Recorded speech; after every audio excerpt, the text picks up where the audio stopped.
So got a 3-day weekend, so I have to do some errands tomorrow, but not too much.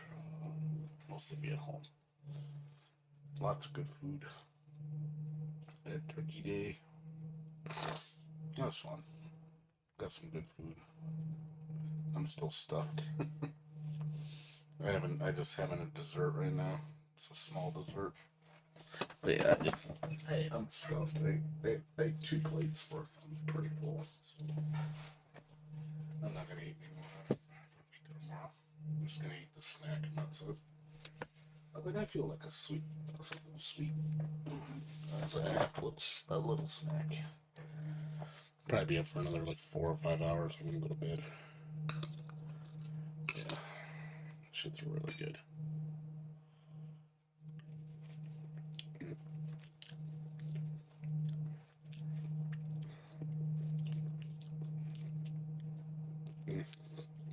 It's so good.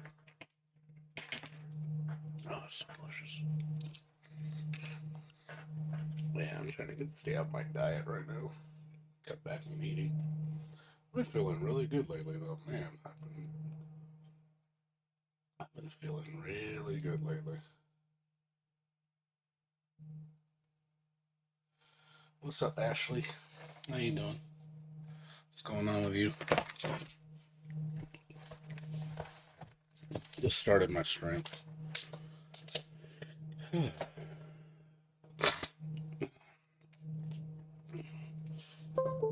Oh God, what the hell?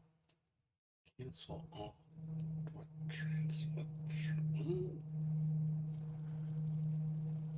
What transfers is it talking about? Okay, I don't know what just happened just now. Oops. Okay, that was weird. I was holding the keyboard, got stuck. Couldn't exit out. Epic Store, I gotta do that too. Forgot that. Give me a second. How you doing, Ashley?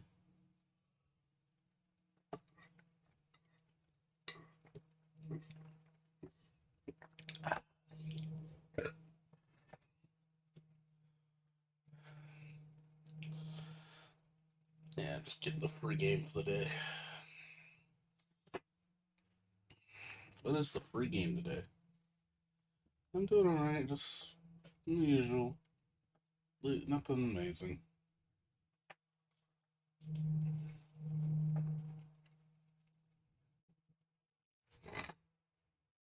I'm just gonna be playing this for the next 3 days. I'm off work. Got a 3-day weekend. And next week I gotta work 5 days, and then I work 4 days. No, I work 5 days next week, and then I have 3 days off because they're switching my schedule. And then I work another. Then I got another 3-day weekend coming up 2 weeks after that, and then another 3-day weekend that week after that. So yeah, I got a lot of time coming off for 3-day weekends. So I'm happy. I'm just catching up on games right now.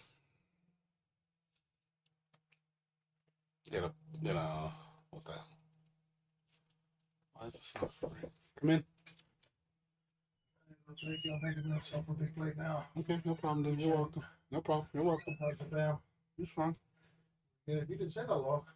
No, about 2.5 hours, 3. It wasn't too long. It was just us. It didn't. It wasn't. They didn't. She didn't invite everybody over. Oh, it was not. Oh, okay. It's gonna be like 30 people. No, My just family literally. like 8, 9 hours. They'd be there all day. I thought it was gonna be like all day thing. No. It was just us. Literally like 4 people. Yeah, it was small. All right, well, thank you. No problem. Enjoy.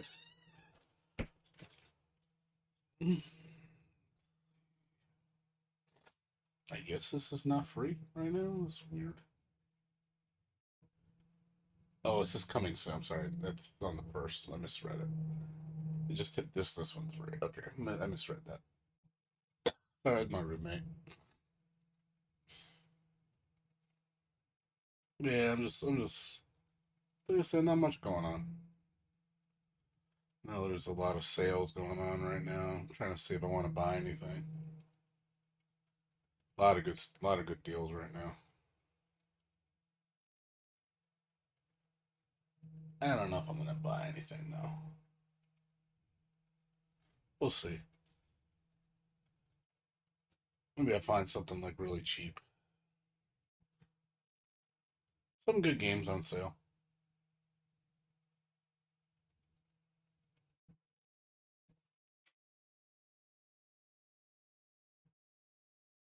You don't know how you got here? What, is it because of Guilty Gear?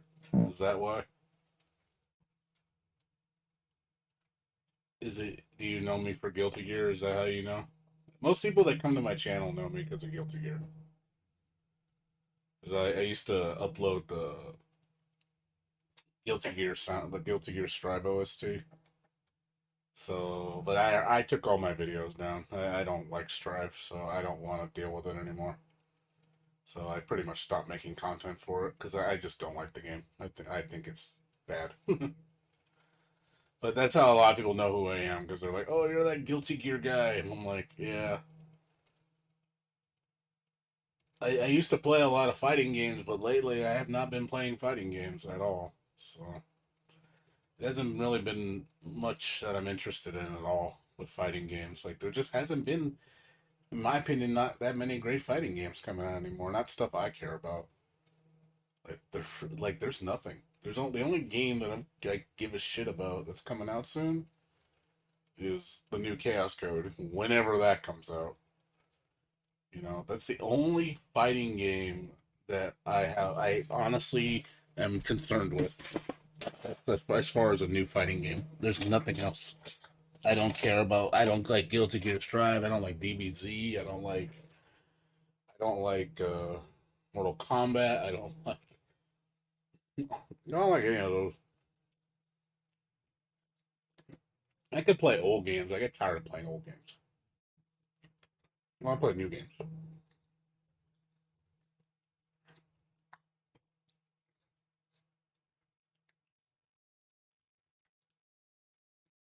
I hate that. Well, I don't want to feel like I always have to go back to the past to always play something good. It's like there's got to be new stuff that comes out. I actually like discovering new things. I like seeing all these cool new games that come out, and some of them are really freaking good. And I like to be that guy that finds those games. And it's like, hey, check this game out. It looks pretty cool.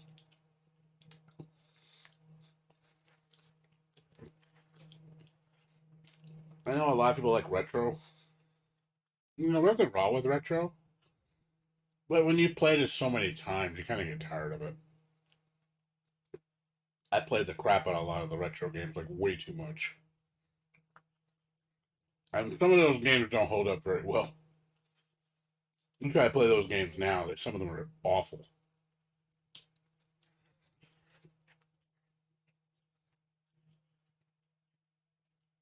Like some of the old Nintendo games. Holy crap, some of them are so bad. Well, games in general can be repetitive. Actually, any game. Any game can be repetitive.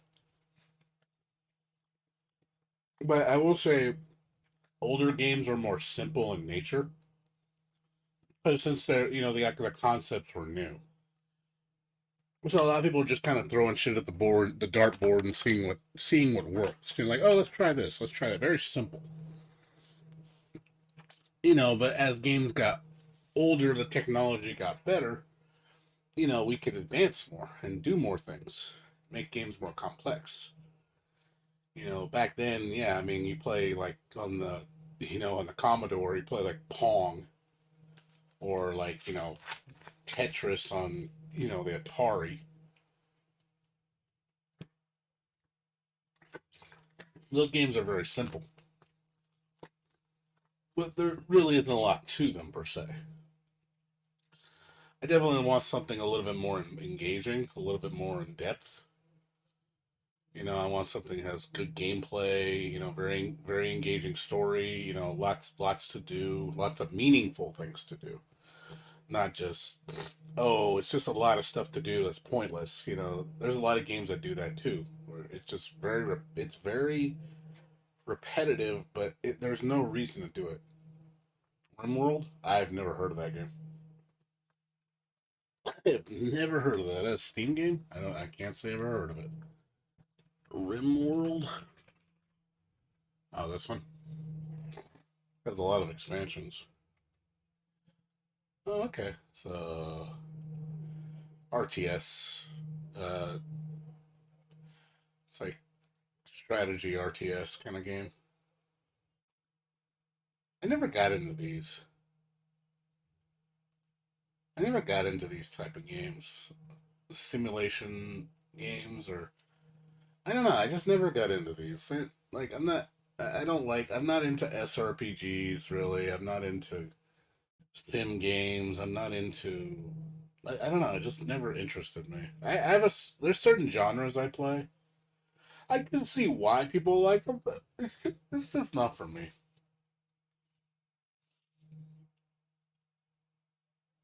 Yeah, I mean it's cool. It's a game where you can create things, which is nice. It lets you express yourself, and I can see why you like it. I can see the appeal. I don't know. Just some these games don't do much for me. I don't know what it is. Like the genres I stick to are usually horror games. I like beat 'em ups. I like action RPG. I like platformers. I like fighting games. Puzzle games. Rhythm games. Metroidvanias.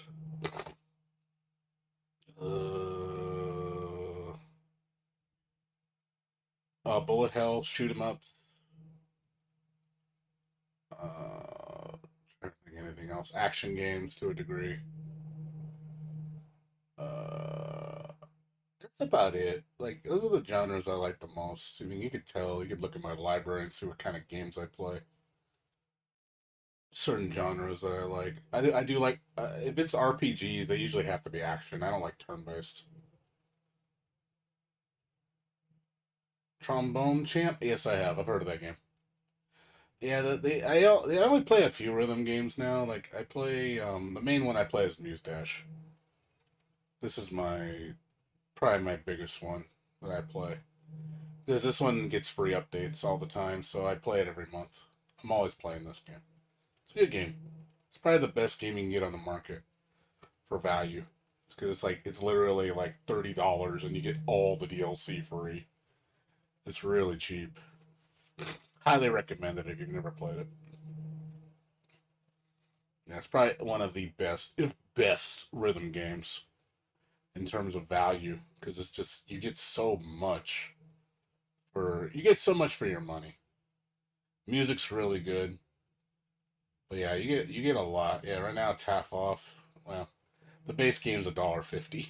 It's cheap. And then the DLC is $35, which gives you all the DLC and all future DLC is included.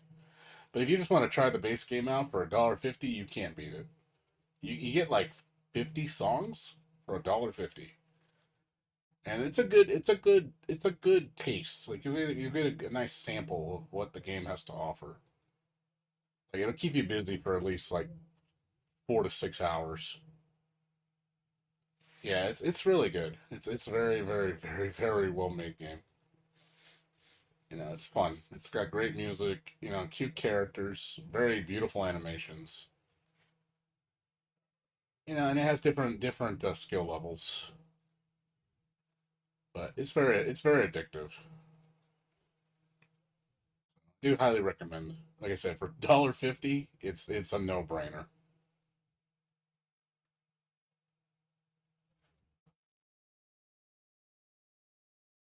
So you can't really beat it for how much money you get. Yeah, for what value you get out of it. It's super good. As far as other rhythm games, I only play this one. There's another one I used to play, but I didn't like it as much. I mean, I know there's all those other ones, but God, the DLC is so predatory. That's why I don't bother. I kind of stick to only a couple. After that, it's like there's other rhythm games I could play, but they're just a lot of them that just DLC is way too much. You're gonna be spending like $200 on stupid DLC. It's just terrible. Oh, Terraria. My friend loves Terraria. He's got like thousands of hours into that game.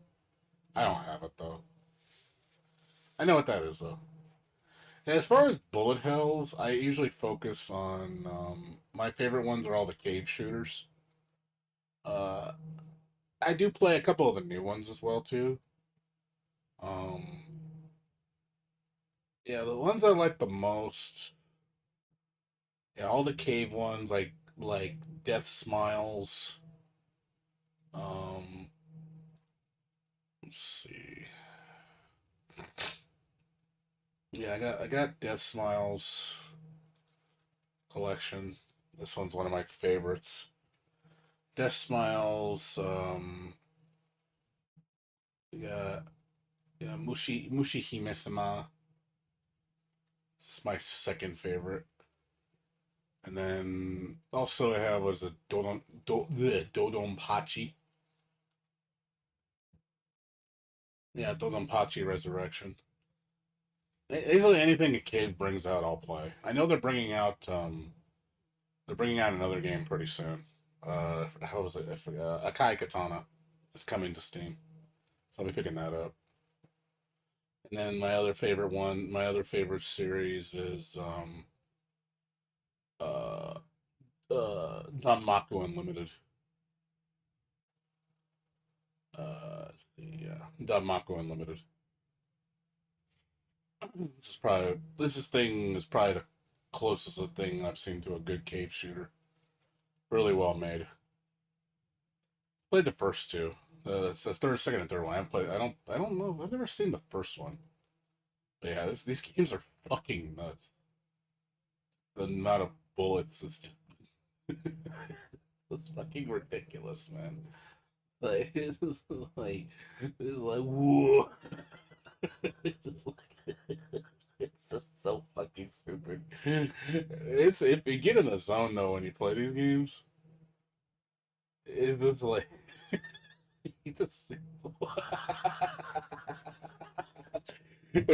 dude, when I say bullet hell, I mean bullet hell. Actually, not enter the gungeon. I'm talking bullet hell. This is bullet hell. Yeah, dude, that's not even the hardest shit, dude. There's harder crap than that. I'm not kidding, dude. You should see like the Mushi Hime-sama ultra bosses are like some of the hardest in bullet hell history. Like it's so fucking ridiculous how I mean look at this shit.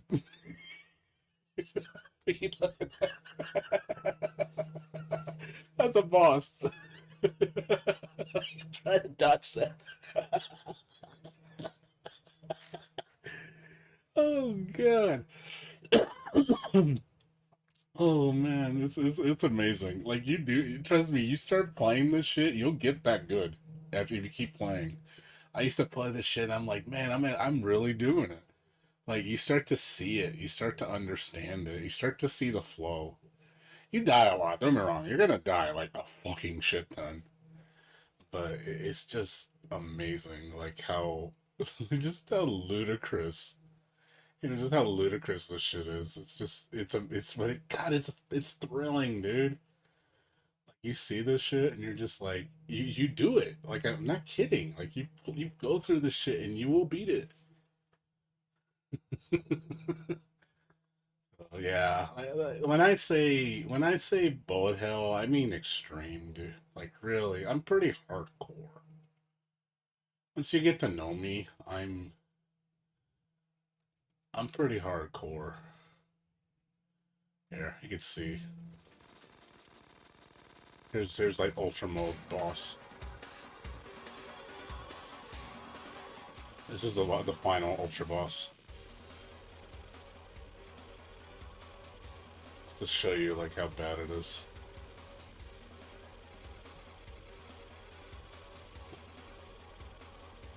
But yeah, you just have to know. Trust me, you'll start understanding the flow when you do it a lot.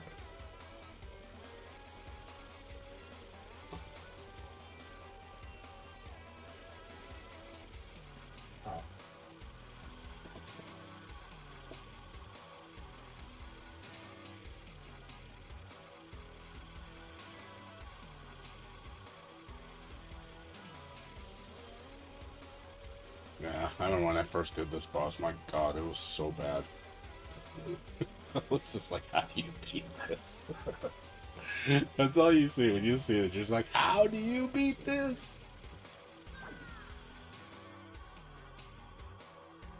Even some of the best players have to use bombs.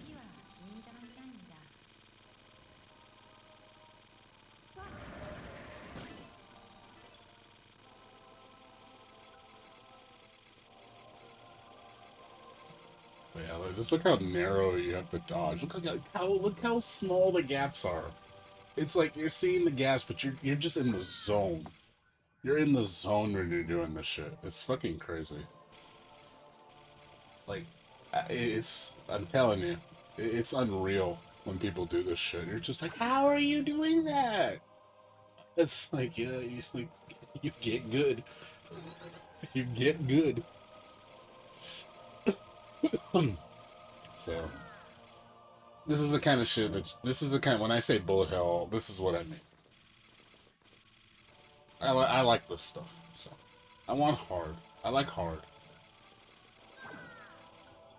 It feels good when you beat this stuff. Like, it really does. You really feel on an elevated level. Like, you feel like a god. You ain't gonna lie.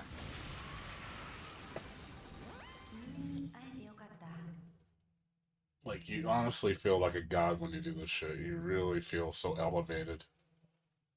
That's what makes it great, because it's like, these games are really magical for a reason. Because you don't see shit like this difficulty nowadays, really. It's kind of rare you see stuff this hard. Most stuff's pretty tame nowadays, for the most part. Some stuff's still hard. But I think the definition of hard now compared with the definition of hard before is definitely night and day in some cases. There you go. Now you know what bullet hell looks like. Now, now you don't go, oh God, never mind. I am so sorry.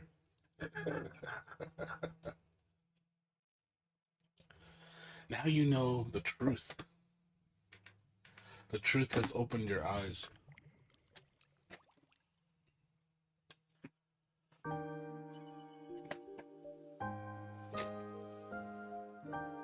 One of these days I'll have to play them. Get back into it. One of these days.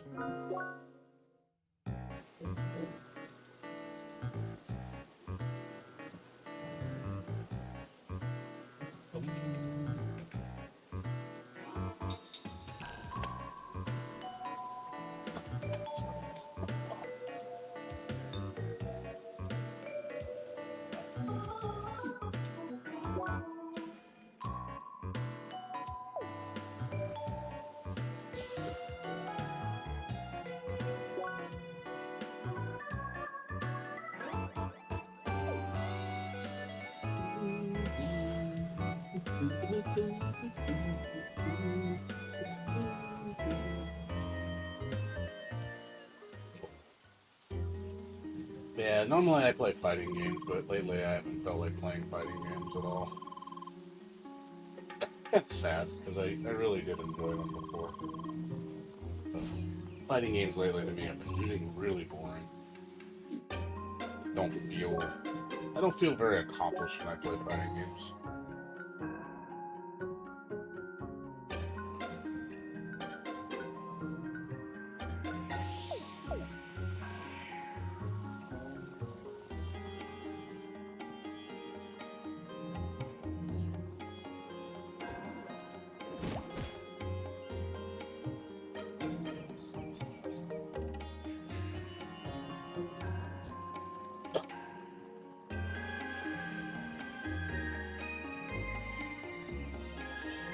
Checking the map right now, trying to get all the stuff right. I go to the dungeon.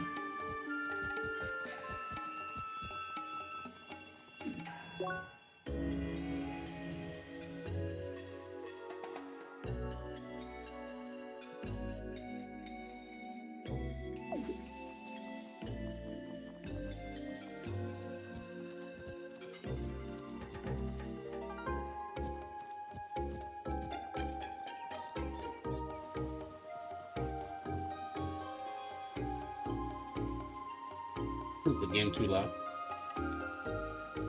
Is the game too loud on me right now? I'm kind of sitting kind of far, so. Is it too loud? Can you not hear me? Should be able to hear me. Kind of, like I said, I'm kind of sitting kind of far back. I'm kind of laying down. The game's actually not very loud.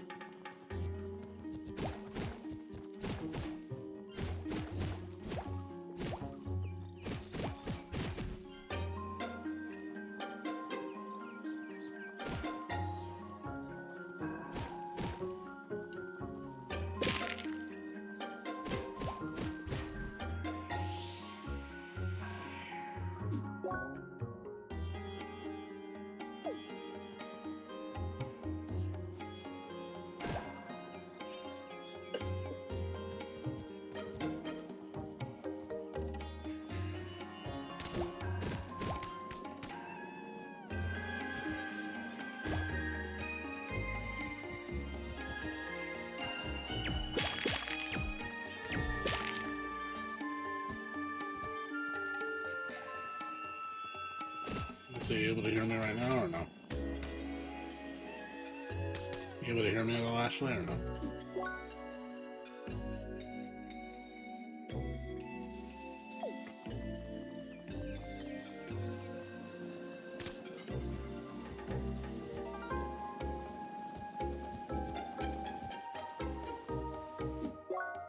I'm just making sure you can hear me well enough, or is it still too hard to hear me?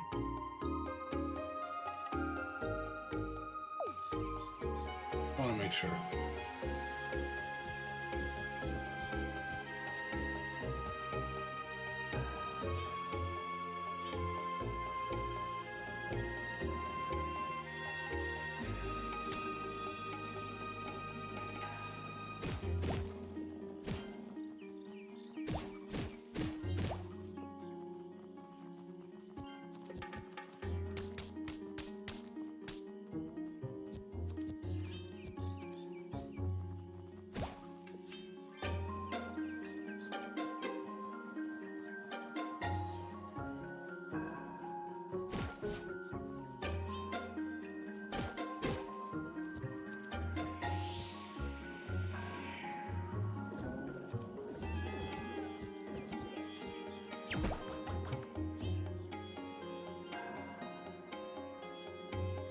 Need the green ability.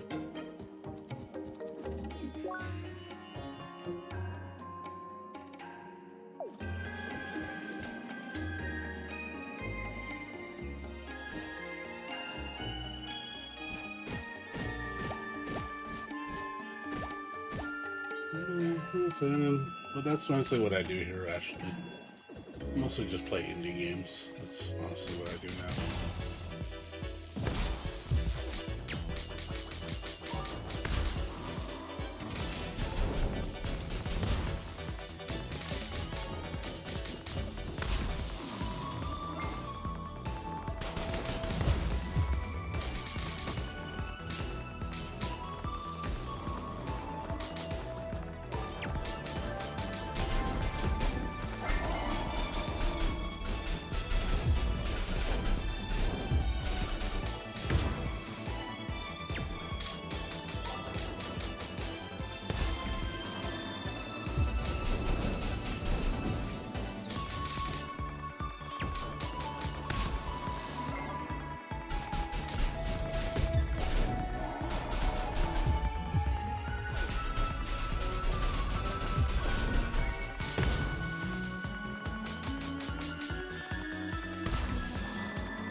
What about you? What are you playing right now, Ashley?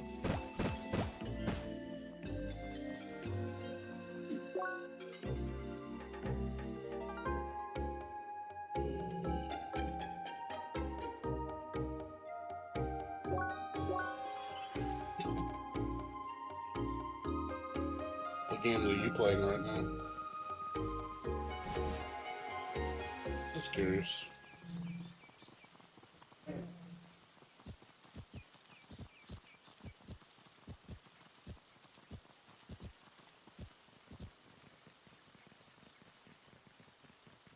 You playing anything right now or not?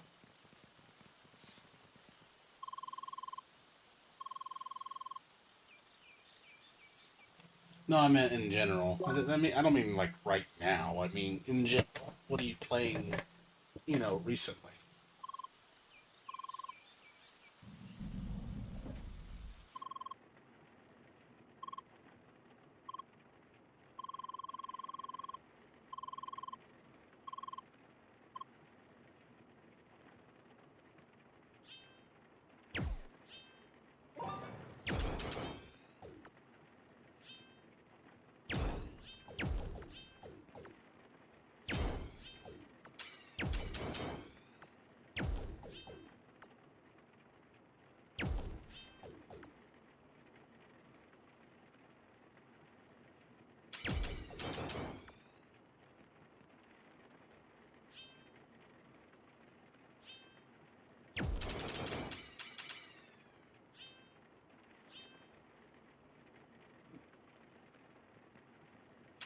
Oh, you need the third element, don't you?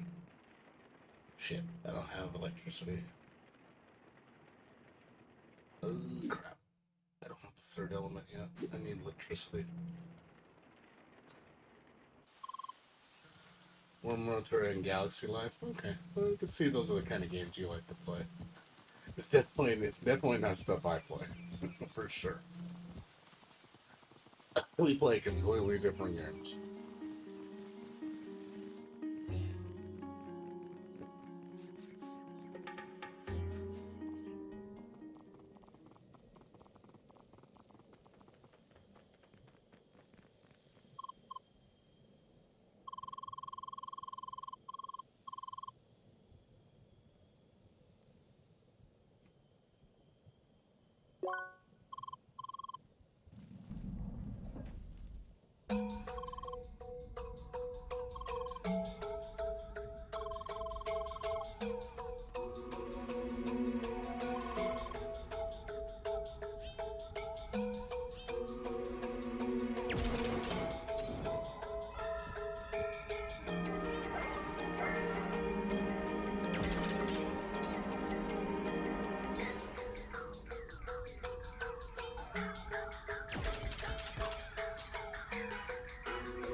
I feel like nostalgia can be kind of harmful at times. It's good. It's good to remember things like in the past, but I think a lot of people cling on to nostalgia like it's the only way to live. You know, it's like, oh, I have to dwell in nostalgia because if I don't, I don't know. I sometimes feel that way. Like people take nostalgia too seriously, I guess.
Yeah, like I said, not much on item besides this.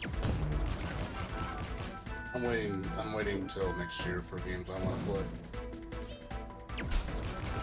All the games I want to play this year are pretty much done.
Alright, no problem. I'll see you later, Ashley. Take care. Good seeing you. Be well. I'll be on for a while.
What's up? What's up, Foxhead and Necron? How you guys doing? I didn't even. I was sorry. I was looking away from the screen, and you guys messaged me. How you guys doing? Happy Thanksgiving. You gotta pick up your new PC tomorrow. That's pretty cool. So you ordered all your parts. I haven't seen you in a while, Foxhead. Been a long while. I know you don't really come here that often because you can't. You guys able to hear me or no? Yes, no, can you hear me? Yes. Hello? Or is the game too loud? You there, Fox? That's cool. Okay, just making sure. I wasn't sure if you could hear me or not.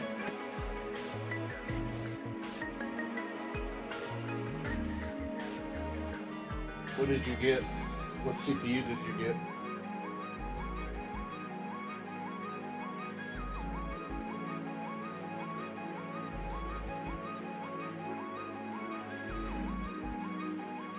What did you get? What did you get?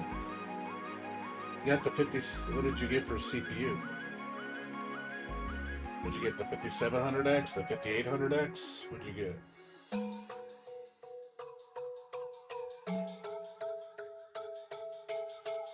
Oh man, you got a oh man, you got a freaking Intel i5. Don't get me wrong, that 13600K is nice for $300. A really nice CPU, like 14 core, 20 thread. It's really freaking good. For what you pay on that thing is amazing value. So, yeah, if you're looking for a top end processor, yeah, 13600K, you can't go wrong. Definitely top end. I'm surprised you got an RTX 3070. Really? Only a 3070? Really?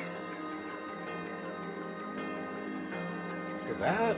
Like, really? I don't know. 3070, I mean, I had a 3060 Ti box in, and, like, it's good, but, like, it depends what you're doing.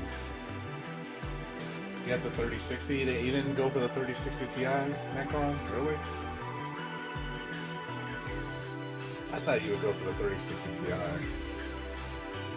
I think the 3060 Ti is worth the step above the 3060. I know it has less RAM, but it's way more powerful.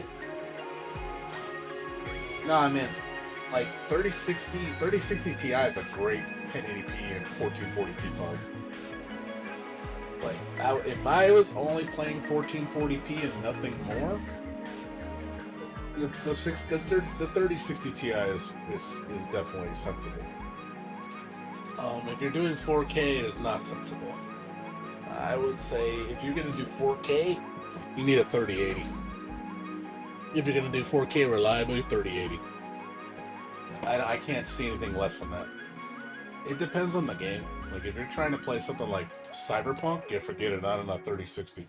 A 3070, you ain't gonna run Cyberpunk at 4K. No way. That card will struggle. 3080 can run. Okay, if you're doing 1440p, 3070 is serviceable. The one thing I don't like about the 3060 Ti and the 3070 and the 3070 Ti is one huge problem with them. They only have 8 gigs of RAM. I think that's a huge detriment to those cards. They don't have a lot of future proof. If you want a card with better future proof, I would say get something better. I have an RX 6800 which has 16 gigs of RAM. That's the reason why I got that card, is because the performance is about a 3070 Ti, almost a 3080, but it's more like above a 3070 Ti, but it's double the RAM, which is really nice for high resolutions. It really depends what resolution you're going to play. But I think the 3070 has a small ceiling because of the lack of RAM. I think that's the problem with the 3070.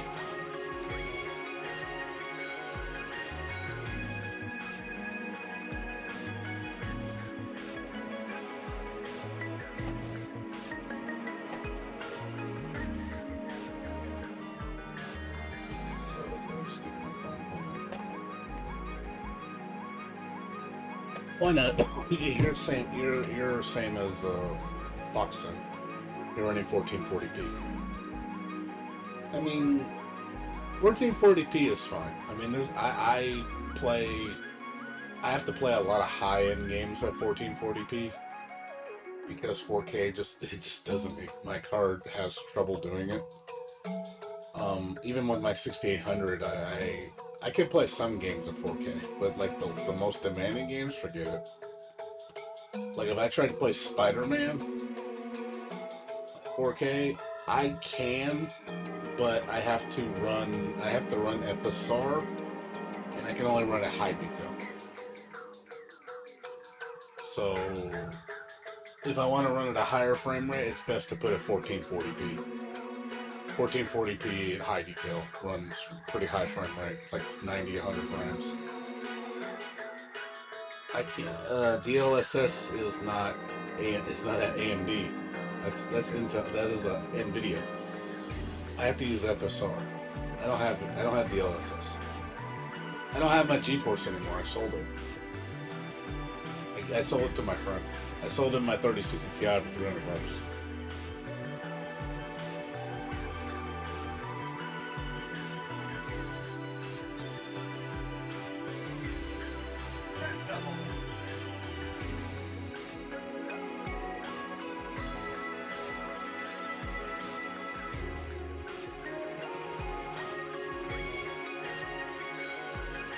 Yeah, I mean, it's because I helped a friend out.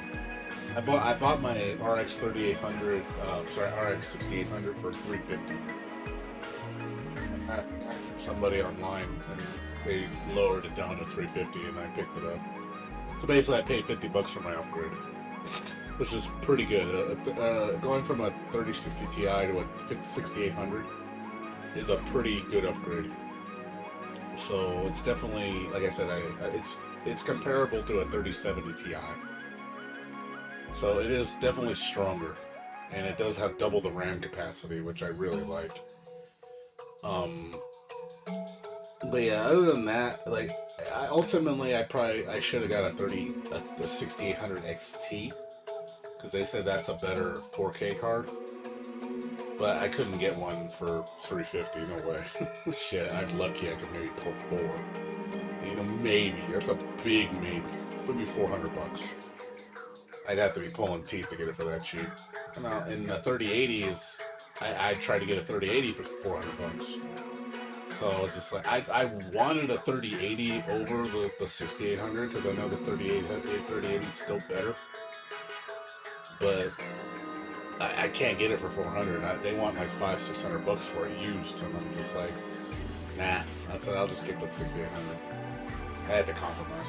I just didn't want to spend that much money. And I play a lot of like low spec games. Like games like this don't use a lot of spec. Don't use a lot of power.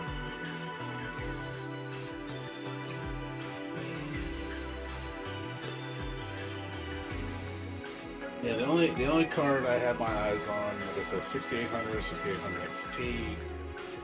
I wasn't gonna get a 6900. That shit's a power hog. It's nice. You can get the 6900 XT for like as low as I think $550, which is insane for that card.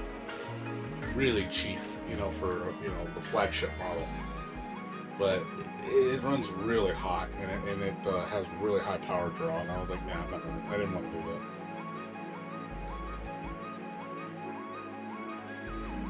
that. That's cool. Now you got more storage, 1.5 terabytes. Nice. Always good to add more storage, man.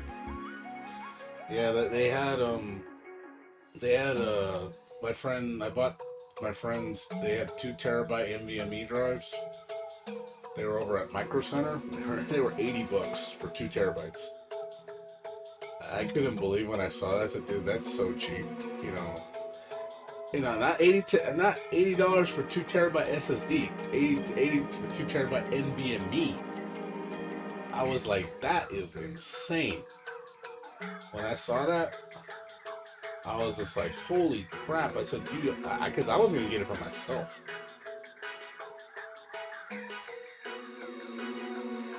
So, but it was too late. They're already sold out of it.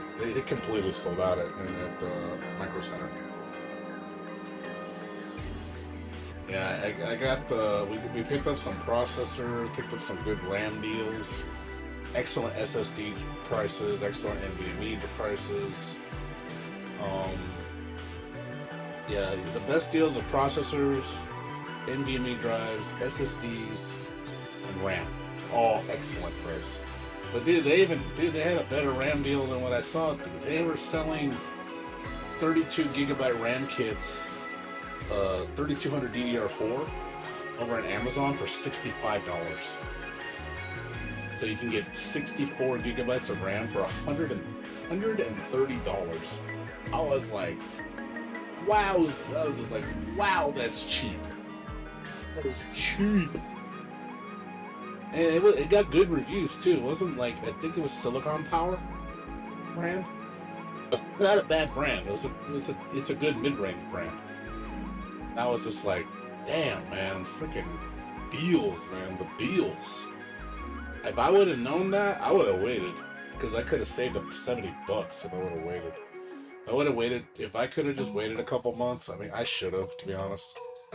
But I was really excited to get my new computer, and I was like, man, I wish I waited. Man, I would have scored big, man. I would have scored us some awesome deals. I would have easily saved like another $200 if I would have waited.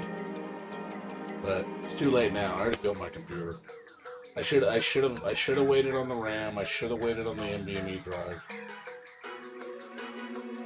And I should have waited on the processor.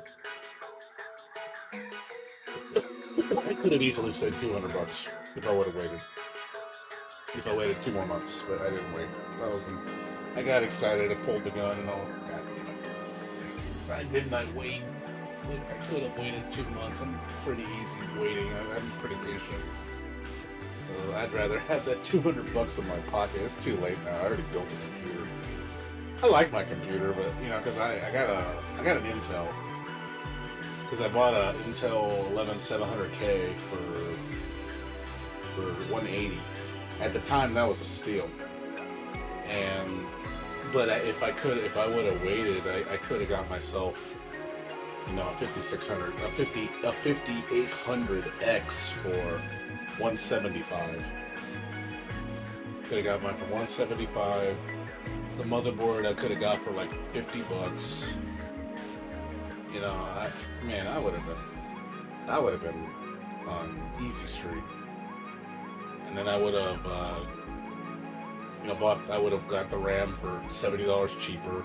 I would have bought that 2 terabyte NVMe for storage, easy. I would have thrown that on my computer, because I have a terabyte in mine. If I could have got an extra terabyte for the same price I paid for the 1 terabyte, I could have got 2 terabytes. It's like, God damn it. It's what it is, You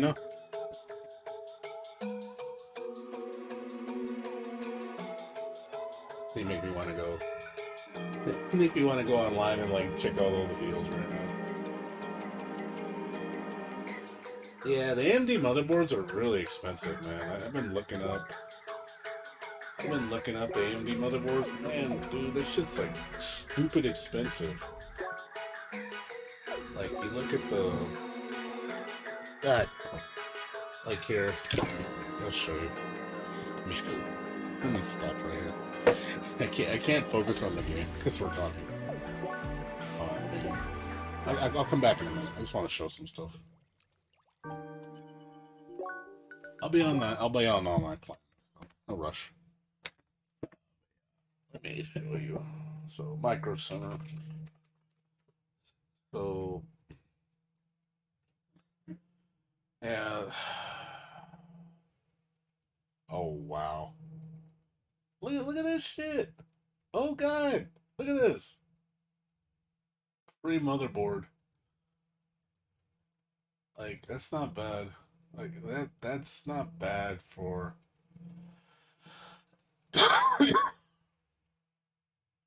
That's not bad. Like, that's not bad for that price. Oh god, getting a free motherboard out of it. Like, it's a 3600. It's not a bad processor, but man, like that's like giving it away, man. Like, jeez, man. Yeah, that's what I have right here. Yeah, when I got mine, yeah, I got mine. Yeah, mine was 280. Yeah, 280 for my bundle. So I got it for $20 cheaper 2 months ago. But I'll be honest, like it's like, well, why would I want that when I can get this? Because you look at it and like, okay, I get a better motherboard, I get a newer processor, has more cores for the same amount of money. It's like, why would you get this when you can get this? I mean, that's kind of silly. At the same price, this is obviously superior because this has more cores. This has 10 cores, 16 threads. This is 8 core, 16 threads. Faster clock speeds, and you get a 600 series board as opposed to a 500 series board. So it's like, yeah. Like this is kind of doesn't make any sense. You might as well go for this one. It's the newer one, and it's better. That doesn't make any sense. But yeah, the let's see. Why can't you go up? Go up. Why can't I see the top? But yeah, the best deal. Yeah, I ain't gonna lie, dude. Like this processor is the deal, man. Like for new shit, you can't beat this processor. Like it's just so good. Like 14 core, 14 core, 20 thread for 280. It's like, and then it's with a $20 discount on a motherboard, and I think the motherboards are like as low as $100. Hold on, I don't know why this is not letting me look. Intel motherboards. I can't look up there for some reason. Yeah, these get expensive too, though. Yeah, $100. Yeah, then you get make sure it has 4 DIMM sockets. I mean, two. Oh, save up to $50. Oh. Really? Oh wow, save $50 on the seat. Oh my god. LG, what is this? LGA 1200. It wouldn't work on the 1200 though. I think that's a 1700 board. LGA. Yeah, this looks like my motherboard, similar to mine. I have the Asus. I think mine's the E560 Prime, but not the A. Mine's a full-fledged board. Mine's not a micro. It looks similar to this though. Yeah, $50 discount. But I think what you need is you need a 1700 board. I think the reason why they're discounting at 50 bucks is because it's an older generation board. Yeah, the 1700 boards are only 20, but the 1200 boards, certain ones are 50. Yeah, so it's all 50. I'm noticing 50. Yep, 50. Yeah, so 1200 is only good for 10th and 11th gen. You can't use it on the 12th gen. So yeah, you'd have to get the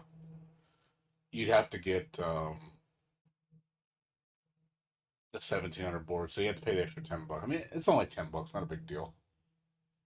I'm just trying to maximize profits, but yeah, discounts, but yeah, I would definitely go with the 1200 series or the 13 series. If I had the money, if I had the actual like money to spend, I would definitely go for the 13th gen. If I wanted top, yeah, I'd no brainer. Probably. Yeah, and then the video cards, like I said, you can get these pretty cheap. Let's see. I always get the open box because open box they mark it down a lot when people open them. They still get the manufacturer's warranty.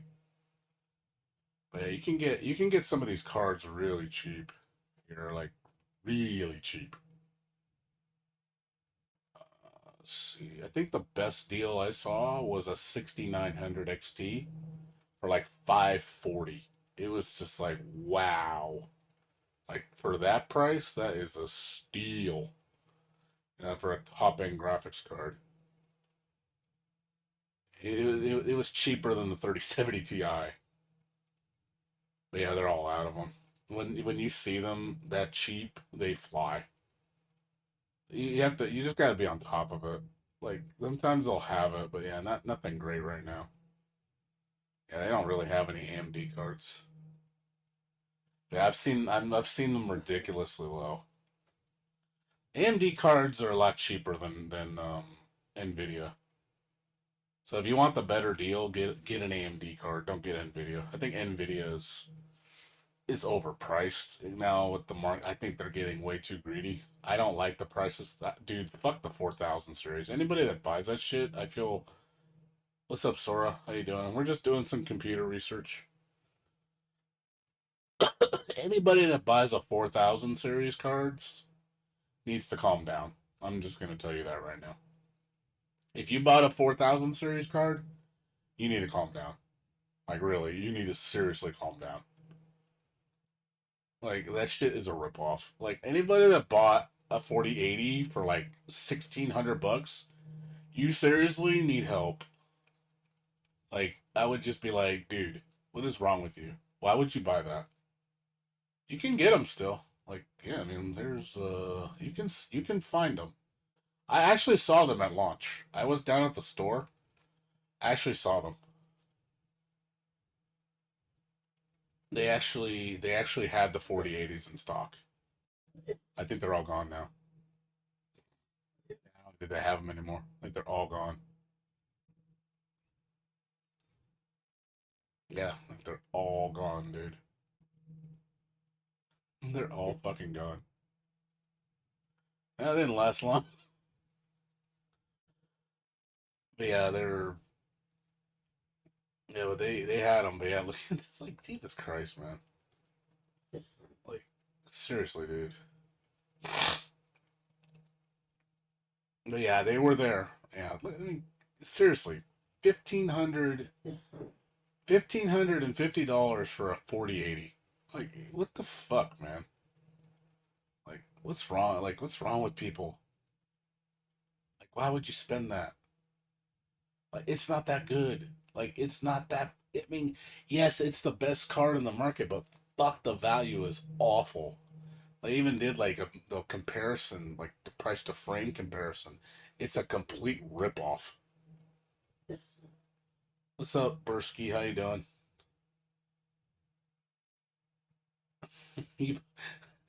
What's up, Bert? How you doing, dude? Good to see you. I like how yeah, Bursky. You know, Bursky is full of shit because he calls it an Intel 4080. Yeah, you know the Intel 4080, just like the AMD i7, right? And the NVIDIA Arc GPU, right? I told. It seems like you really know your shit. Oh man, making up these fake names that you're talking about, man. He's got one of them Sony switches or the Nintendo Xbox or or or the Microsoft PlayStation.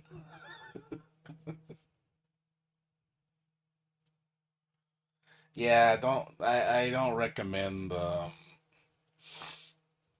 I don't recommend the Arc GPUs right now. The drivers are awful.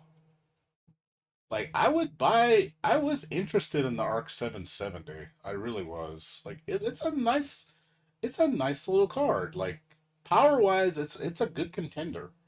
Like if this card had no driver issues, I'd recommend it. I would say, oh man, 1440p card right here. It's got 16 gigs of RAM. It's on the performance level of a 3070 for 350. And I'm just like, that ain't bad.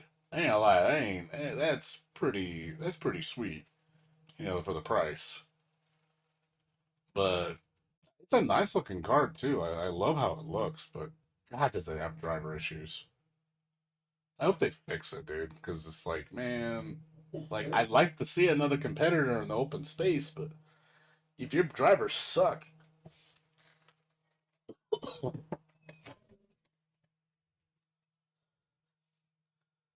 yeah, I like the intel. Like I was honestly contemplating getting it, but I knew the driver because it's a new product on the market, you're bound to run into issues with the drivers.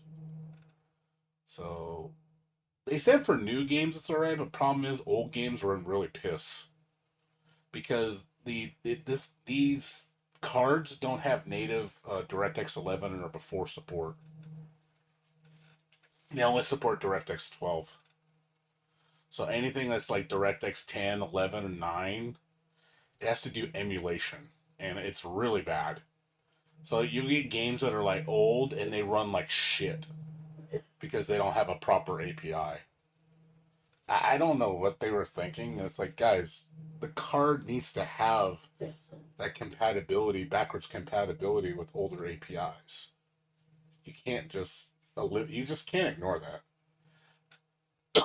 because the other cards do. Why would they want your card if your card don't have it? I mean, that's the only reason I was just like, yeah, I think they kind of dropped the ball on that. I think they realized that they're like, oh shit, we need to put. Yeah, it's no, it'll run like shit on Skyrim. I mean, I don't know if you watched the videos. Skyrim runs like shit on this. It's just I think Skyrim runs like DirectX 10, so it run like crap.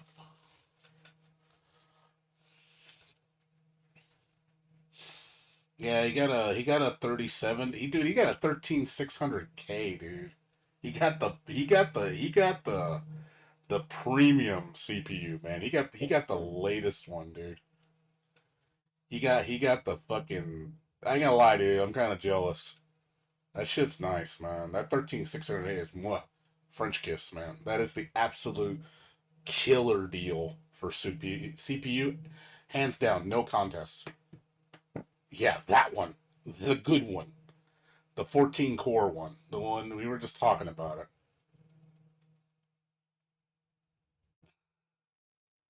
Yeah, he got the honcho, man. Yeah, this one. He got this son of a bitch. I was like, I was like, ooh, so good. I was like, oh, so delicious. Like, oh, it's like if I built a high end computer, I would totally buy this CPU. Like, yes, taking this CPU. God in a box right here, man. I'm jealous. I'm so jelly.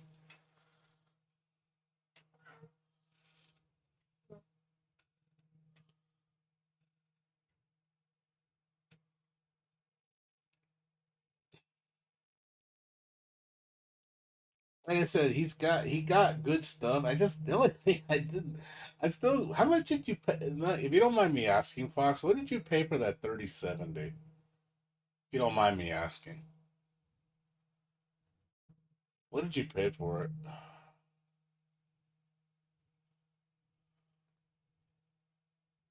Just curious.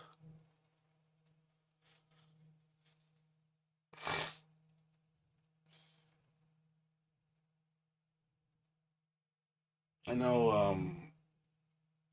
Necron got a Samsung 980 Pro. That's actually not bad for yeah for a 3070 for 370. That's not bad. That's actually pretty damn decent. I know you can get them. I think EVGA has them for like 400. So if it came with a warranty, you're fucking. That's like a. Uh, let me see. Yeah, look.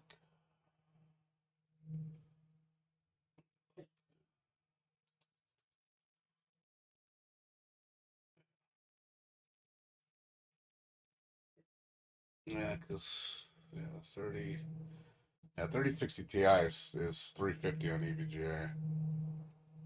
or 29. So yeah, you got it. You got it for $60 cheaper than what EVGA sells them for. So yeah, you got a good deal. Not bad. I guess it's a good card. I'm not knocking it. I just, like I said, the only thing I don't like about these cards, and I'm gonna keep saying it, is the amount of RAM. I think is piss. You know, it's funny that the 3060 has 12 gigabytes of RAM on a 3060, just a 3060 base. But the 3070, the 3060 Ti, and the 3070 Ti, all of them only have 8 gigs of memory. And I'm like, makes no sense to me. Like, these are supposed to be like 1440p 4K gaming cards, and you put 8 gigs of memory. Like, what the fuck is that? Like, that's the one thing that did not agree with me on that. You know, that's one thing I liked about the 3080 because it comes with 10, and the new 3080s come with 12, which I think makes a lot more sense. But on a 3070, the 3070 should have 12, man. I'm sorry. The 3070 should have 12 on it. The 3060 should have 3060 Ti. I can understand having 8. The 3070 and 3070 Ti should have 12, in my opinion. Not 8. I'm sorry. I disagree with Nvidia on that call. I just didn't. It just didn't. Especially when AMD offers double the RAM. It's like, oh, you want 8 gigs or you want 16 gigs of RAM? Especially when they're touting high resolution.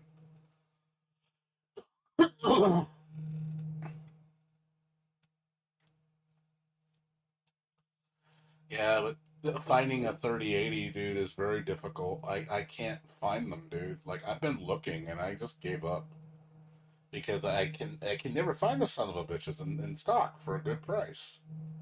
Like, if you look on nowinstock.com, you try to look and see where the GPUs are. You know, looking for 3080s. They're nowhere, man. They're so, and look how much they want for them. I'm like, what the fuck? I'm not gonna pay that much for a 3080. Screw that. But these are the rarest cards. Even 700-800 bucks, man. That's expensive. Like, why am I gonna spend that much money for a 3080, dude? That's just too much. Like, it shouldn't cost us that much. Especially when the 6900 XTs are gonna be 900 bucks and be on a better performance level than the 4080 for 900 bucks. It's like, well, shit. If I'm gonna spend this much money, I might as well just wait and get the AMD RX 7900 XT. I might as well just get that because that's gonna have like I think 20 gigs of RAM on it. That is gonna be a 4K gaming card. So there's the 3080 is completely irrelevant against that card. You have a 3080 though, Bursky. You have a 3080 though, dude. That's the thing. Bursky has a 3080 and he doesn't use it. I like how you're just sitting on a 3080. Like you don't even put it in your computer when it's like, dude, you told me that. I thought you said you bought one. He's Foxen, he really has a 3080. He does. He does have a 3080. I'm not joking. He does have one. He's bullshitting you.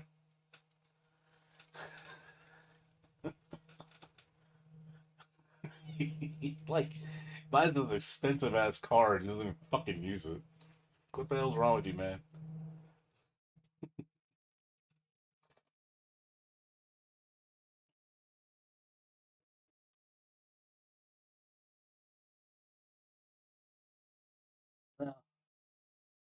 Well, whenever you build your new computer, Bursky, whenever that happens, but I know you're not in a rush to build it. You're just whenever. Now's a great time to build a computer, though, man. Like, the deals are now, man. It is a great time to build a computer. The only thing I would say out of all the parts buying a computer right now that's not cheap is the what do you call it? The video card is probably the only thing that's not as cheap as it should be. Other than that, everything else is like stupid cheap. I'm looking for power supplies right now. I'm trying to find some cheap EVGA power supplies. I need to buy a couple. I need to buy one for Aubrey and buy another one for a backup because I don't have any more. I used all mine. They're all gone. Got no more. So I'm trying to find a deal. I want to see if I can find the 850 I found last time. This is the one I have. I have this one, Supernova 850 gold.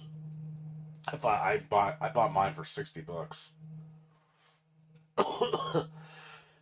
If I see that again, I'll buy another one. And for that price, it's cheap.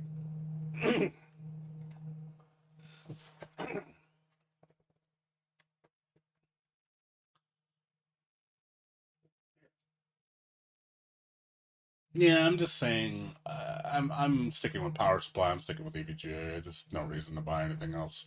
They're still, I think, the lead in value in terms of what quality you get. They make a quality power supply for a great price. And like I said, when you go to their B stock store when they're on sale, you get some extreme discounts. Like it's like ridiculous cheap, and you get free shipping. So there's really no reason. It's a no-brainer not to buy it from here. Yeah, I've never had an issue with any of their rebuilt their open box products. Their VVGA is very, very, very good with their warranty. I know the normal power supplies have like a 5-year warranty. What's the difference? You only get one as opposed to five, but these should last you. I don't see why these wouldn't last. I've read a lot of reviews on these, and most people are like, nah, you'll be fine after the year. They'll still run. Because basically they've just hardly ever been used. They just someone buys them and doesn't like it, or they have to sell it as used because it's been opened.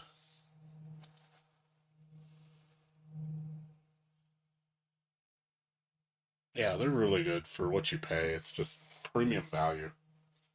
That's why I can't really complain with EVGA. They're top notch. I can't. Why go anywhere else when you got one of the top rated power supplies for one of the best prices? It just makes no sense to buy anything else. The only thing I've seen come close to them is, God, even on terms of price, maybe if you find a deal on like maybe on maybe a Corsair, and that's if you get lucky on a good deal, or Thermal Take, but Thermal Take isn't even the same league as EVGA. Thermal Take's okay. Like they're not bad, they're not great, they're just good. EVGA is like stellar. It's like going from they're like A tier, whereas like Thermal Take's like C tier. I wouldn't say don't get a Thermal Take. Like Thermal Take's okay. They're okay. They're not bad. They're just not great. If you get one for like, I know I've seen the 700 watts go for like $30. I would say for $30 you can't beat it. It's not bad. I would say go for it. But if I can get a EVGA like a 700 for $40, I'd rather pay the extra $10 and get an EVGA because I know that one's going to be a lot better. It's also, bronze certified, which I prefer. I usually try to get at least bronze. You can get white ones. I don't. The white ones are okay, but I usually go for the bronze. Bronze is like the sweet spot. I don't need platinum. Platinum is like overkill. I never use that much power. So, but yeah, I'm surprised you came down to see us, Burr. Like, honestly, it's weird seeing you here on Twitch. I didn't think you'd come down here ever again. Like, I really didn't. Yeah, gold, same. If I can get a good deal on gold, I'll get it, but I'll just stay on bronze. Bronze is fine with me. I don't really need to go past bronze. I'll stick to bronze. It just depends on the price. If gold costs the same as bronze, I'll get gold. But if bronze is like $20, $30 cheaper, I'll just get bronze. But yeah, I'm kind of surprised to see you here, dude. Like, I didn't think you'd come down here. I didn't think you paid attention to Twitch anymore. So I thought you were just like, you're just done with it. Like, you wrapped it up. You say, I quit, never again. So it is definitely weird to see you and Fox and everybody else here. It's just you guys don't come in here anymore. So I'm used to you guys not being here. So it's good to see you guys. Well, I'm on every weekend, so I'm always streaming at night. I just been streaming mostly my indie games. Like I said, CrossCode. I did played Lunistus. Blasphemous. I beat again.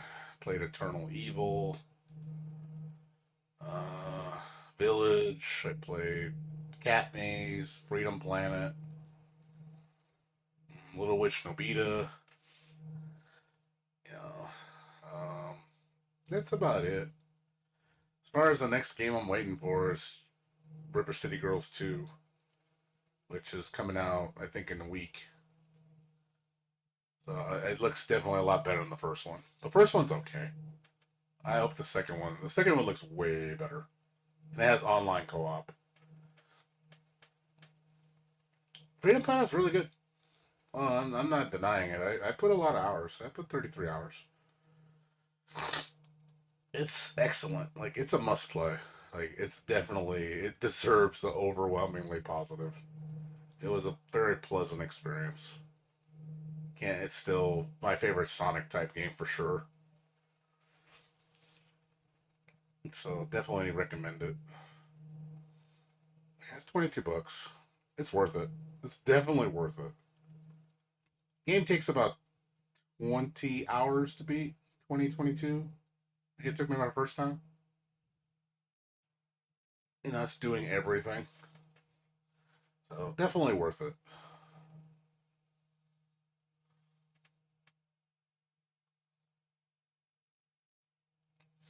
But the game I recommend the most if you like Sonic, it definitely plays Solstice. I don't know if you guys ever seen this game. Lunistus, sorry. This game's a gem. This game surprised the shit out of me for $5. This game is amazing.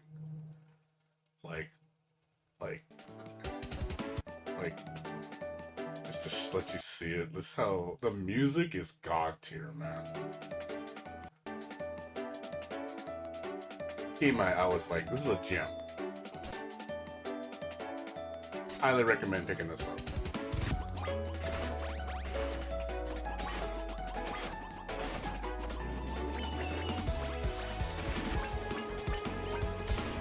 And when I saw this for $5, I'm like, are you kidding me how good this is?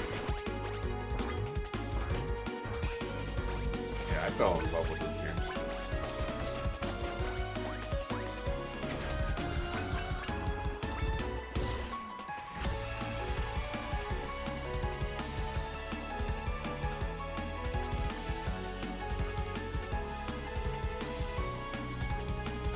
It basically plays, it's like Sonic.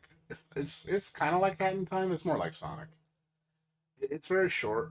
It's only it's only like 4 hours long. There's only 7 levels with 2 parts each. But it's addictive. It's very addictive. It's the controls are a 10. Like, I usually don't give games a 10, but man, the controls on this game are a 10. I am not joking. I don't give 10s very often. So for me to give a 10 on controls is sick. Because I'm like, it's perfect. Like, holy crap, I couldn't say it's more perfect than perfect. Like, it's rare for me to say something is perfect. Like, I couldn't believe how precise everything feels in this game. Like, holy shit, it feels so good. Like, anytime I make a mistake, it's because I make a mistake, not because the game fucks up or it's got some quirkiness to it. No, it's just it feels that fucking good. The soundtrack's amazing. I don't know if you were listening to the music. A plus soundtrack. The soundtrack is god tier. I was jamming to this on YouTube. I was like, oh my god, these songs are so fucking catchy. I was like, God, this is good music. Whoever did the soundtrack for this game, he's very talented. So recommend it for $5. Like I said, $5, dude. It is worth it. You cannot go wrong with $5.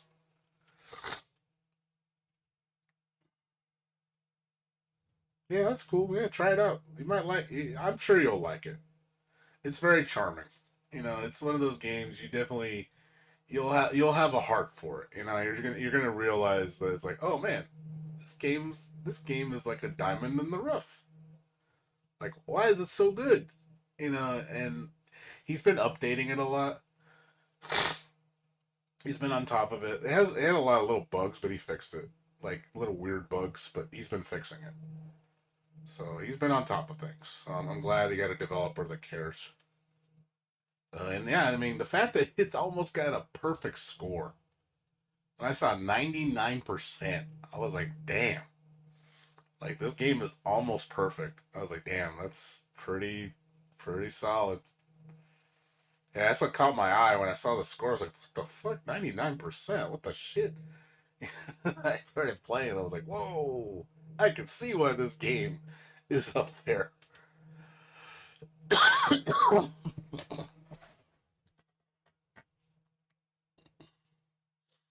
It's good. I heard it's good. I mean, it's the first Sonic game that's gotten overwhelmingly positive in the last long time, which is pretty crazy. Like, yeah, if you look at Sonic,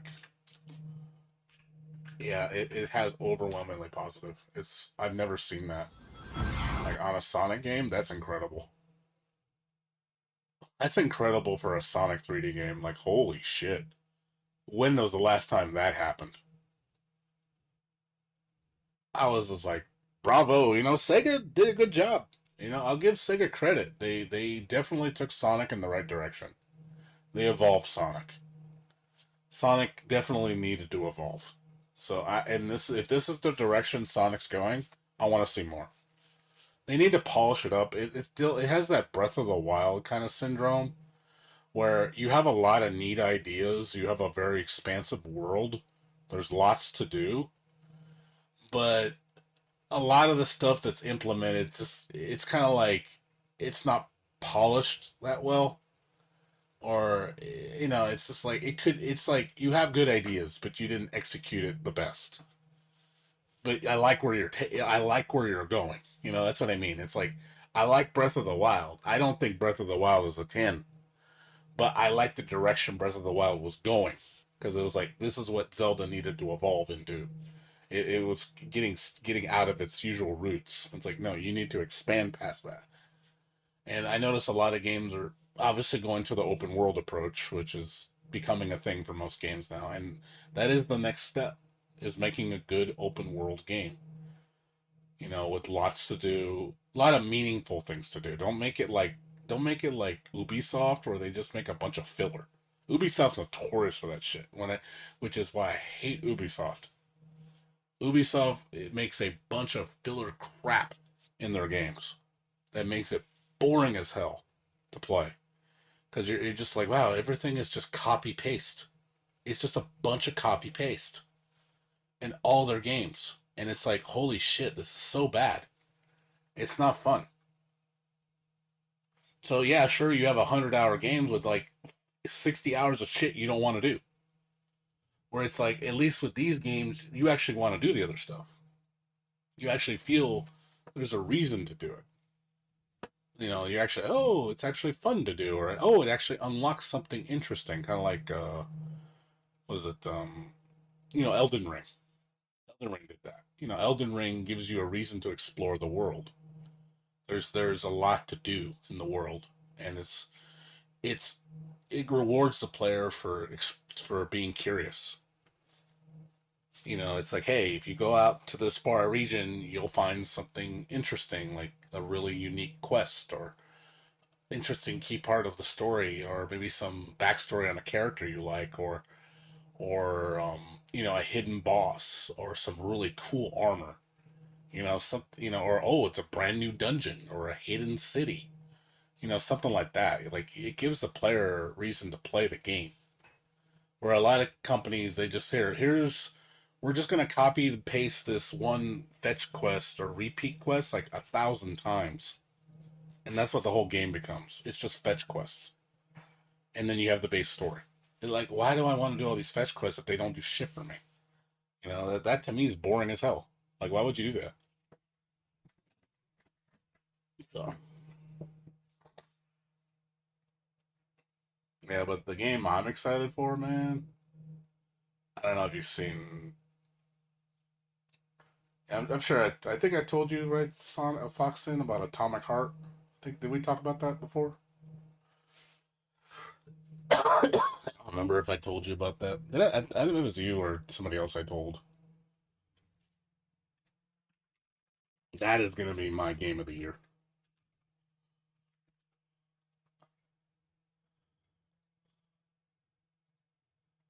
Yeah, let me show you. You want to see it? Guess what? And the music designer for Doom, Mick Gordon, is doing the soundtrack. It's fucking amazing. Just show you, like.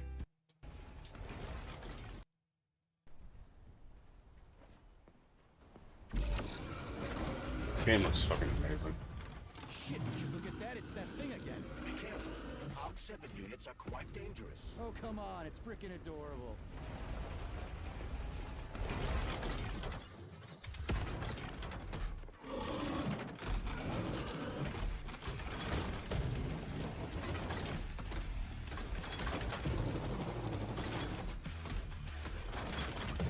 This is gonna be my game for 2023. Can't wait to play this.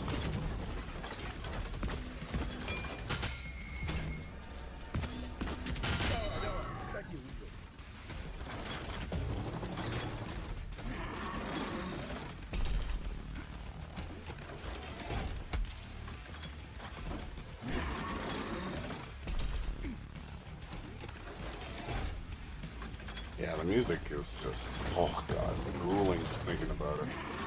I want to hear the soundtrack so bad. Not only that, the game looks gorgeous. Like, it's beautifully animated, and the world looks so amazing.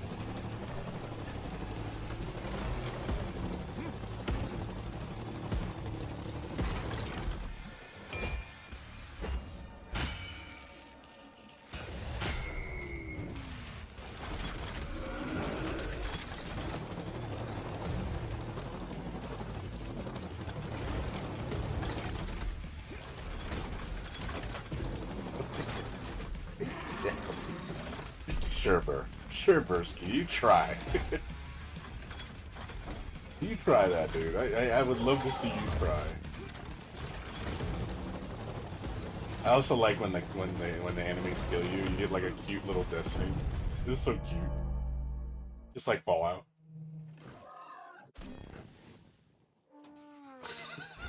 It's so cute. That is so cute. I love that. Like every time you die, it shows a little cutscene like that. You get to see that little animated cutscene. It's different for every way that you die. It's so cute. It's such a charming. It's got so much charm. I love it. Like not only is it challenging, I love the world. I love the enemy design. The weapons are really interesting. It's got that Fallout approach to it, combined with Bioshock. And it also feels like Wolfenstein: The New Order. Also, it has a little bit of Portal too. I'll show you this other video so you can see more gameplay. But yeah, there's even Portal in this game. Like, dude, there's Portal? I was like, dude, that's fucking sick. This thing has a lot of different genres put into it. It's really ambitious.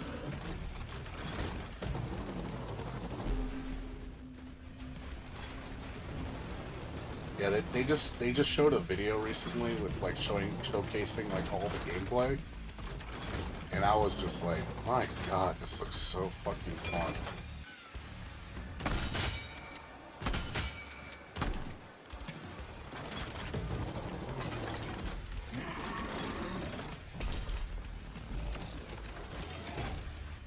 show you the other attack phase he does. He has some neat attacks. Like I like the bosses have like phases, so they get like new attacks the lower they go on. Stuff like that. It's like, oh shit, he actually gets damaged by objects. Like I like stuff like that. So you have to, use the environments to attack the enemies.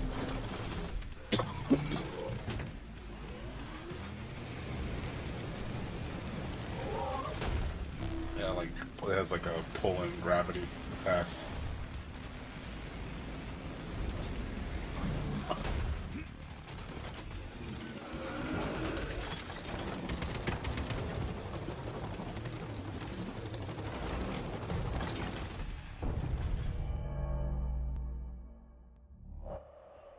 Yeah, I like the little death screen. That death screen is so cute. Yeah, this is the one they showed recently, so you get this. I'll show you. Oh, this is the last one I showed. You guys can see like more of the gameplay. Yeah, this video, I was like, okay, I'm sold, man. And I just love how much is being put into this game, and it's a 20-hour campaign. It's not short. The game is not short. Oh, shit. Atomic Heart wears its influences on its sleeve. It's a graphic first-person shooter packed with superpower-like abilities and owes a lot to classics of the genre BioShock and Half-Life. However, that doesn't mean it hasn't got many of its own unique ideas and surprises also hidden up that same sleeve, and from playing a considerable amount of Mundfish's debut, there's a lot to be excited about. Atomic Heart lulls you into familiar territory straight off the bat, albeit in a very unfamiliar world. Its opening takes obvious cues from BioShock Infinite's masterful introduction to Columbia, as you take a leisurely trip through a peaceful, alternate history Soviet city. Thanks to the big brains at the fictional Facility 3826, robots have been integrated into society and help relieve the public from everyday stresses and labour. The calm is short-lived, however, as inevitably the AI turns not so friendly and the game begins in earnest. Yeah, From there, I've jumped around to several development, different for points like in Atomic 5 Heart to get a years. proper feel of what it has to offer, consistently when they were being trying to surprised by Kickstarter what this came game, next. and, like, It's put it not on the their website straight-up for corridor pre-order. shooter some been may in development envisage, for a nor a long sprawling time. open world full of nooks to explore, or a puzzle-filled brain teaser. It's all of those things, and more. The scope of Atomic Heart is impressive, as you'll make your way through its many distinct and large sci-fi complexes over the course of its 20-hour-plus campaign. Atomic Heart's closest analogue structurally would likely be Halo Infinite, an open world littered with mobs of enemies and linear story dungeons to dip in and out of. These dungeons are where the majority of main missions lie and comprise of learning more about the facility, the people behind it, and what exactly has gone wrong there. You battle through sections patrolled by rogue AI units before, more often than not, facing off against a challenging boss. Atomic Heart isn't reinventing the wheel in this regard, but definitely adds its own flair into the mix. Greetings, comrades, and welcome to the All-Soviet Exhibition Center! What the fuck are you babbling on about? One of the first things that struck me about Atomic Heart is its thoroughly distinctive art style. It's a gorgeous game packed with lush forests, eye-catching the weapons look architecture, cool, and all though. They're manner really of bonkers-looking weird, machinery. man. It's There's some noticeably really vast, fucking weird endlessly weapons. creative, and frankly hard to take in all at once as you drive, zipline, It swim, definitely gives you that and more often BioShock, than not, run away from killer robots. weirdness to These it. robots are each a visual delight to take in, And it but has that rarely open are you ever world given the ending that's, opportunity to like, do Fallout. so, as razor blades, electric pulses, and flying kicks are hurled Yeah, at you definitely with the story frightening feels like something out of regularity. Wolfenstein. They each emphasize the intelligence in AI, never shying away from a battle or afraid of showing off their varied arsenals. Of course, there are larger scale enemies and boss battles aplenty, both in linear story sections and in arenas across the open world. They often provide challenge and spectacle in equal measure, as they unleash one devastating attack after another while you chip away at their monstrous health bars. Atomic Heart isn't afraid to switch up its combat either, frequently flitting between frantic firefights against onrushing hordes to slower, more deliberate melee duels. It's an exciting way to keep you on your toes and a testament to the work Mundfish has done to maintain balance. First and foremost, it's a shooter and has an impressive collection of firearms to back that up. These range from the relentlessly chattering AK-47 to heavyweight RPGs. Then there's the more experimental end of the spectrum, reserved for guns that blast out electric bombs, to something that can only be described as a large metal pole that fires out whirling blades that carve up enemies before returning to your hand. On the whole, shooting feels competent, if not spectacular, fitting somewhere in between the rustic feel of Fallout and the snappier gunplay of Call of Duty. Speaking of your hand, an essential part of the Atomic Heart kit is the glove, a sci-fi piece of gear that grants elemental powers, using the electrified shock to halt mechanical foes in their stride before following up with a flurry of bullets is a surefire way of causing a lethal circuit malfunction. Similarly, some of the telekinesis attacks are glorious to wield as you lift a group of enemies into the air before introducing them back to the ground with a violent thud.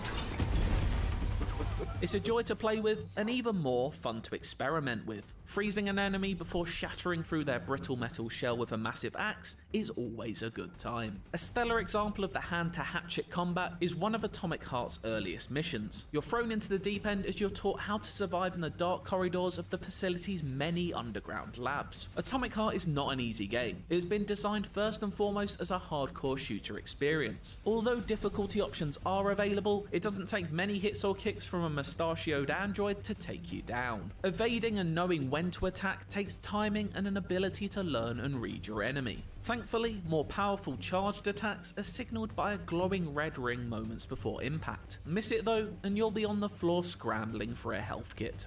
This patient back and forth melee combat will be familiar to anyone who has played almost any action game over the past decade, but nonetheless, it's a surprise to see it pop up in a first-person shooter. It's much less forgiving or quick-hitting as something like Dying Light or Far Cry, instead making each heavy swing meaningful rather than relying on a flurry of hits to get out of a sticky situation.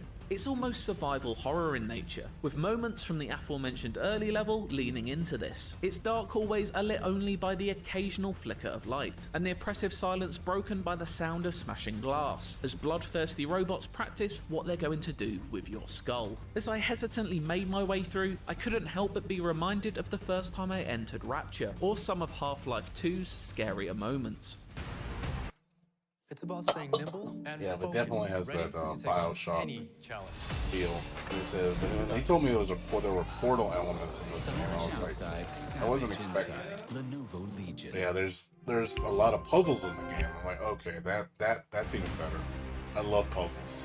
Another Valve game Atomic Heart draws influence from is Portal. Not from any of its robot designs, but the surprising revelation that puzzles play such a considerable part. Test sites are puzzle boxes lasting anywhere from 15 minutes to an hour to complete. They're essentially abandoned lab facilities requiring you to put combat skills through a cerebral exam. For example, use your glove's shock ability to magnetize nodes, which in turn move platforms to help you on your way. The puzzles I've tried haven't been the most challenging, but provide a welcome change of pace nonetheless, and come with the added bonus of granting valuable upgrades upon completion. Weapons and abilities can be modified and upgraded throughout, a process that's essential in taking down the many threats. Robots are controlled by a central AI that is always on the lookout for you. Ways of combating its glare include avoiding its cameras, either by disabling them or making the glove perform its best gravity gun impression to hurl objects as a distraction. Make a wrong move and you'll quickly find yourself overcome by enemies as the facility sends them out straight from the production line to attack,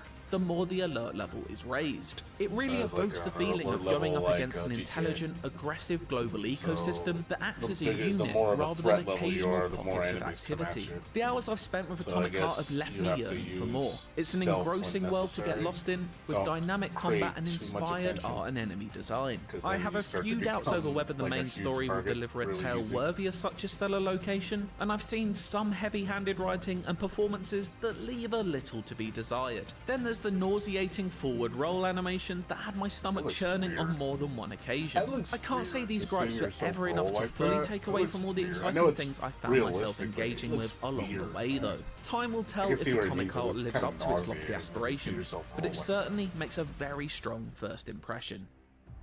For more on Atomic Heart, check out this boss battle gameplay or a deep dive into a history of the game's world. Yeah, this is the game I'm excited the most for. I am totally getting this game. I already pre-ordered it. I picked it up for like $40, so I'm definitely picking it up. It is a must-buy. I'm not gonna I'm not gonna pass it up. Screw that. That game looks sick. Can't wait for February. That's gonna be my game of the year, son. All right.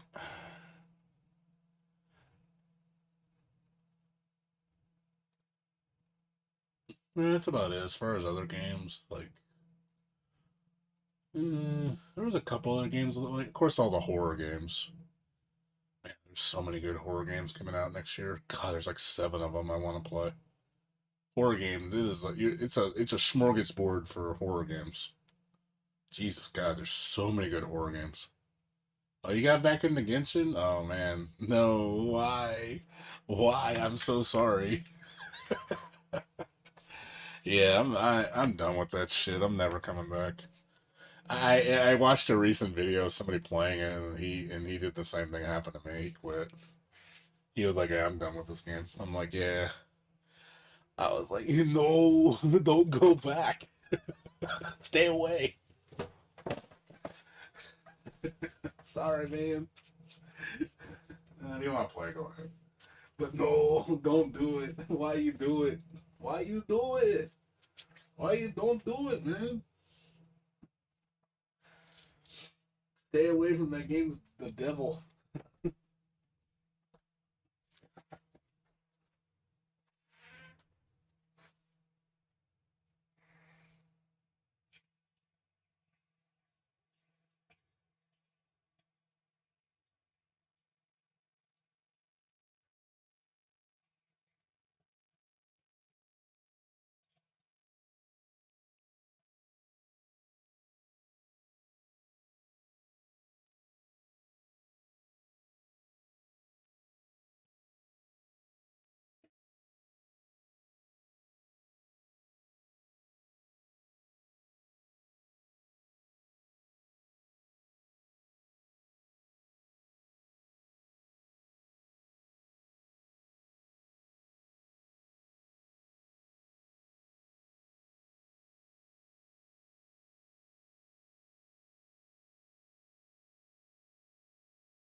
Oh yeah, that's the thing is when you have stuff to do, it's fun. It's when you don't have things to do. Like if I came back in 5 years and there was 5 years worth of content to come in, oh yeah, I probably wouldn't get bored. It's just when you get to the end, man, it's just ugh. The game just gets awful. And that's what a lot of people are experiencing right now, especially streamers. A lot of the main streamers I used to watch play Genshin, they're all quitting.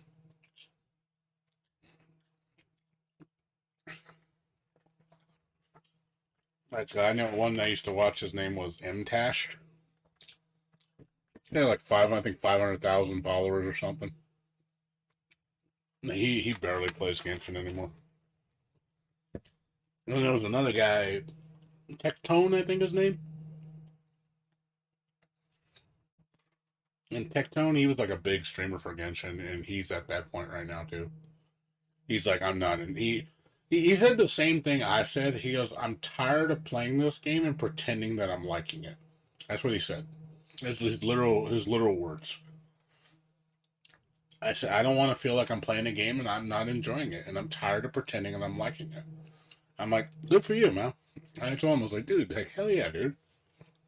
Amen. And that's how I felt.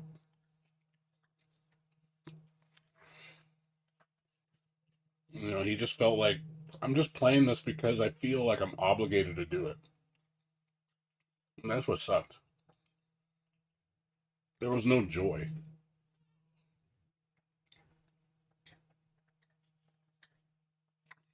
And that's how I felt. I felt no joy playing it. But yeah, it's one of those things of, honestly, what's best for me, Bear, is to wait till the game's finished and then play it, which will be 5 or 6 years from now. But even then, I probably won't even care anymore. It'll be so out of my system that I won't have any interest.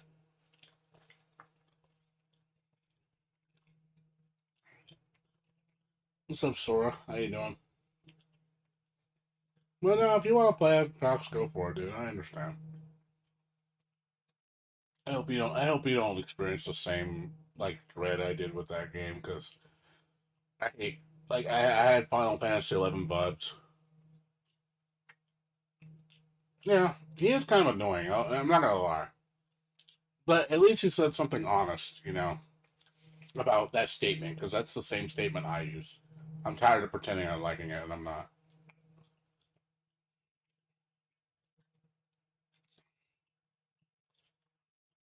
I'm playing the game called Super Ledge Hop. Play all these weird games, Sora. Well, yeah, because that's where he makes his money, dude. That's why he plays it. What's his income? He has to. He gets a lot of money from people watching him play. But even I think there's a point where you can only play it so much, where it gets on your nerves, where it just stop. It's not. It stops being enjoyable.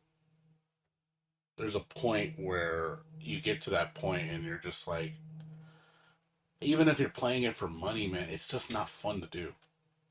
Because you're just like, yeah, how do I turn this into something fun when I'm not having fun?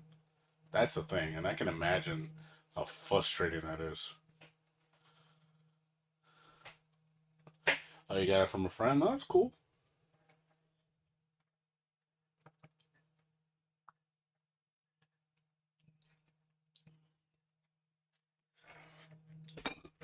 Yeah, we're just talking about various games coming out. Oh, there's another game I wanted to show you guys. Have you guys heard of this game before? Asleep Revision? I've never heard of this game. It got really good reviews.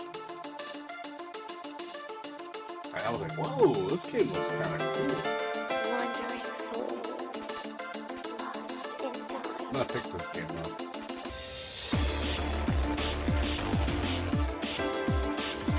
Basically, Castlevania meets like Final Fantasy. People are giving it really high ratings.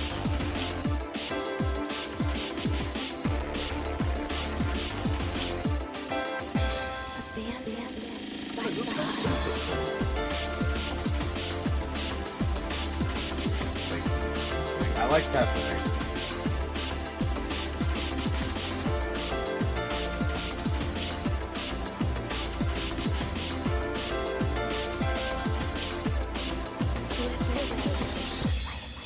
River. Childhood hometown reduced to ashes. The girl in the dream is barely a memory. You know, the graphics are kind of choppy. The gameplay is really good. I definitely want to play it.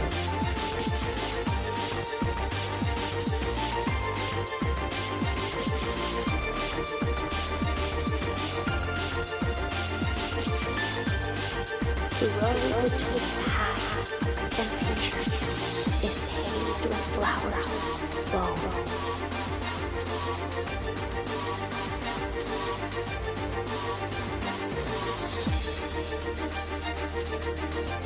Who takes everything away? Is it God? Or is it us? Asleep Revision. Coming 2022. Yeah, I never heard of this game. Never heard of this shit.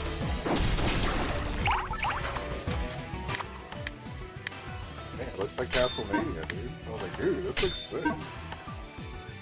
The music sounds really good.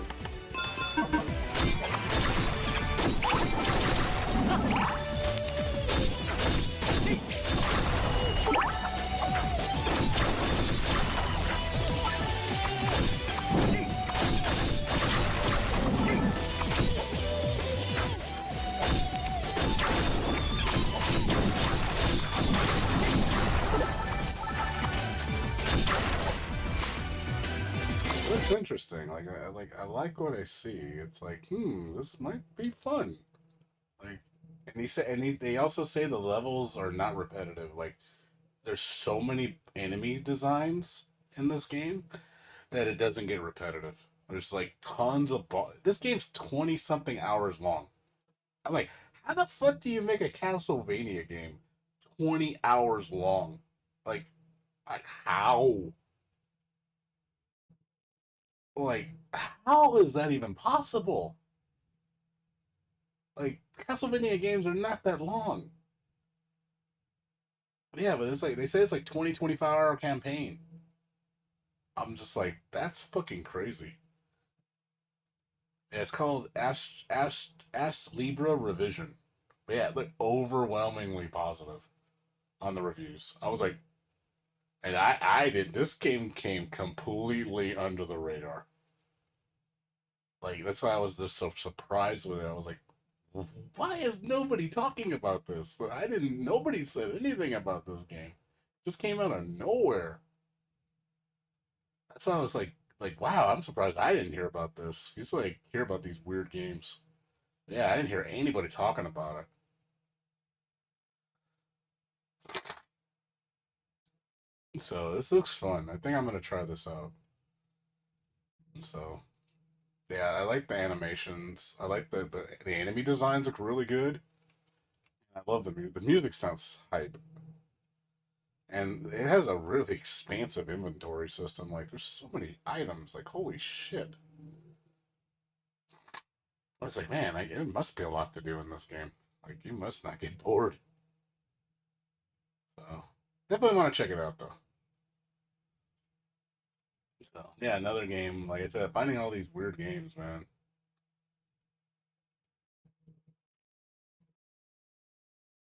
It's like all the recent stuff I've been getting.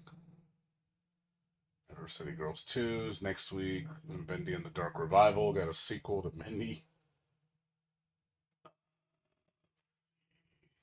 This is getting updated finally. I played this. This was really cute.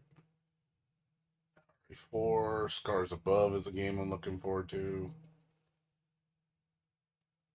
System Shock remake. I'm getting that. Yeah, there's a lot of games coming out. Yeah, and Fatal Frame 4 getting US localization. Wake and Astro Blade looks really good. Hollow Body, like, yeah, I got like a lot of weird games coming out.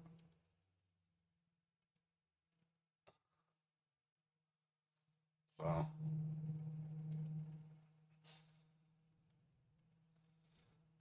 definitely a lot of good shit coming out. So next year is definitely looking a lot more hyped than this year. This year kind of let me down a little bit. Like, there was a couple good games that come out, but not too much. But next year is looking quite delicious. Like, there's a lot of games I want to play.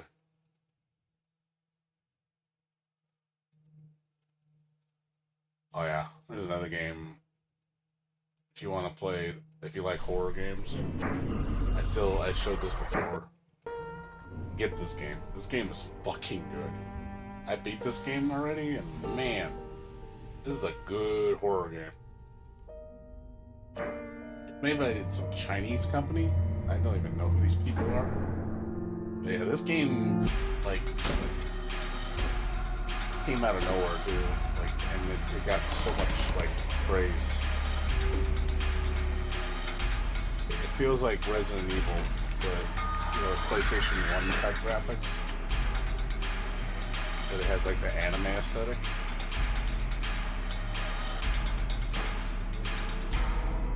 Yeah, there's all these new games coming out. Like, holy god, there's so much cool shit.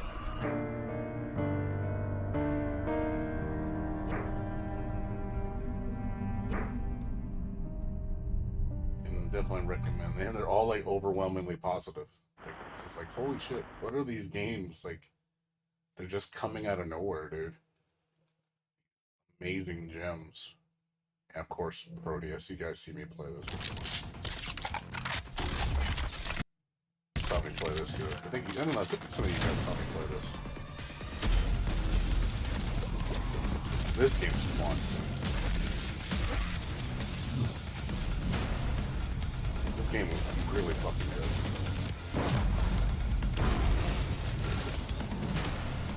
You like Dune? Play this shit.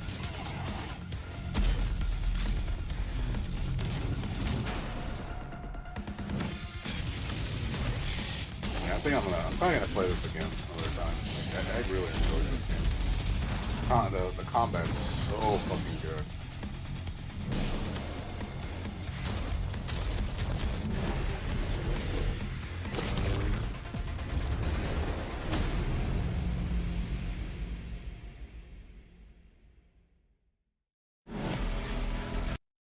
So yeah, another overwhelmingly positive.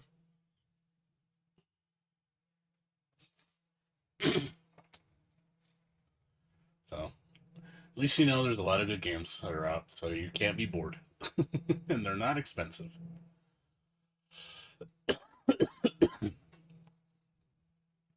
All very affordable. But it's nice to see a lot of games like this coming out. Oh yeah, another thing I found out, Ease 10 is coming out next September. Supposedly it's been leaked, like from the press notes. They said there will be a new Ease 10. There will be a new Ease game released by September of next year. So Ease 10 will be coming out then. I already know it's Ease 10. They've already shown it. They showed the preview artwork. So I'm super excited about that. I'm totally importing that. So I'll be streaming Ease 10 on day 1 in September. So hype, man. I'm super hyped next year, dude. Like, oh my god, so many delicious games coming out. I'm so excited. The hype train is real. Alright, I'll play this for a while. I didn't want to play this. I couldn't focus.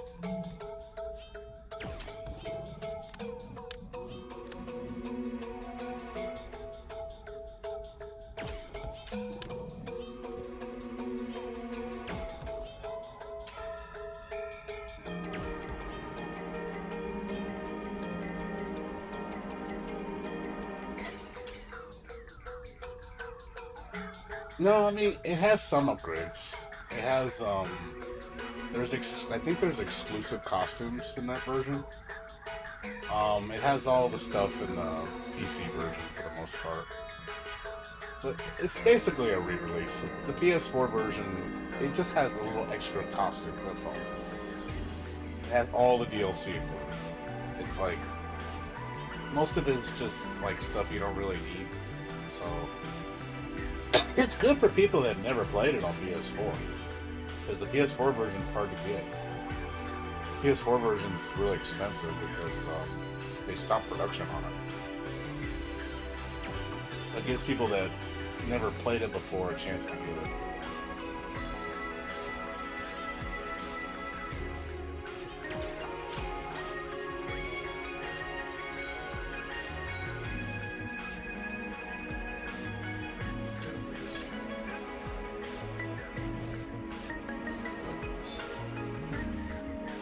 How do I get up there? Yeah, like I said, if you never played Ease 8, play it on PS. I mean, if you never bought it on PS4 and you never played it on PC, and you have a PS5, get it. I mean, you'll have a great experience, and you won't be bored, I promise. I still rather play it on PC. PC version you get for like $20 on sale. It does have the co-op mode, which is missing on the PS5 version.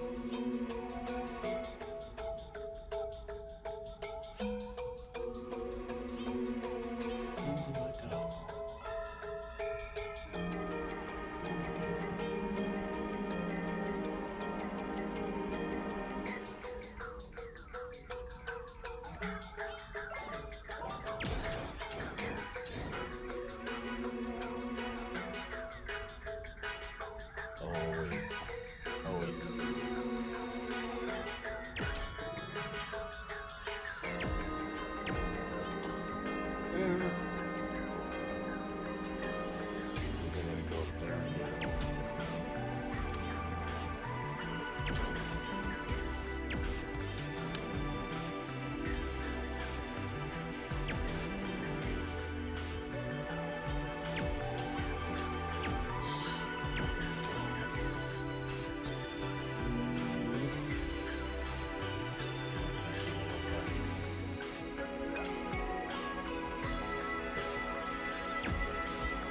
There we go. Aha!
All right, Bursky. You take care. You sleep well. Good seeing you again, man.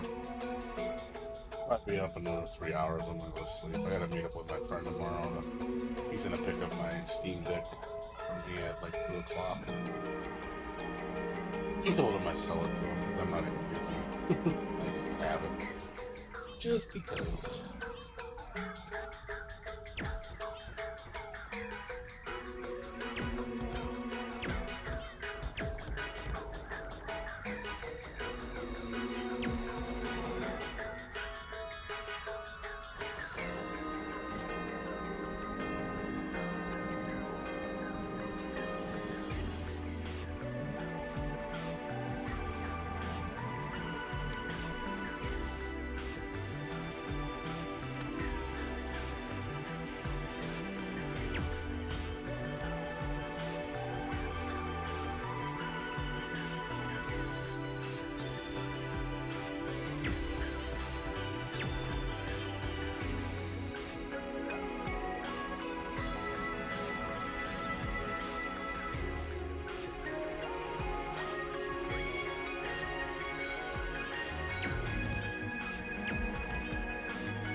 try yet.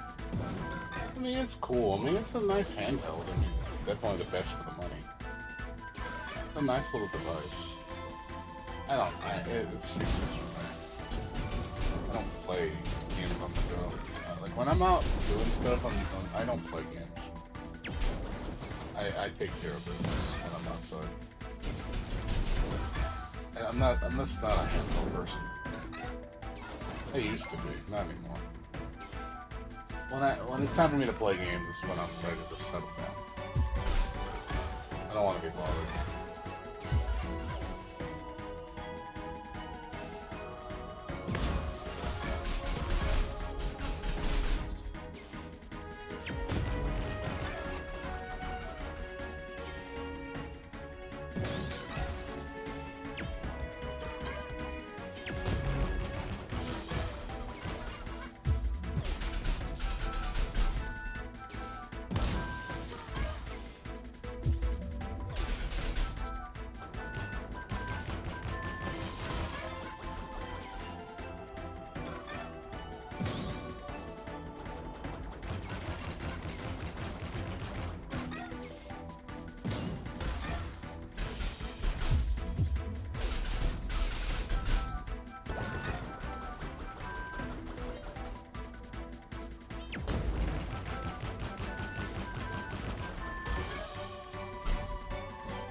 Well, like I said, dude, just if you want a Steam Deck, I mean, like I said, if you're the type of guy that plays games on the go, definitely get one.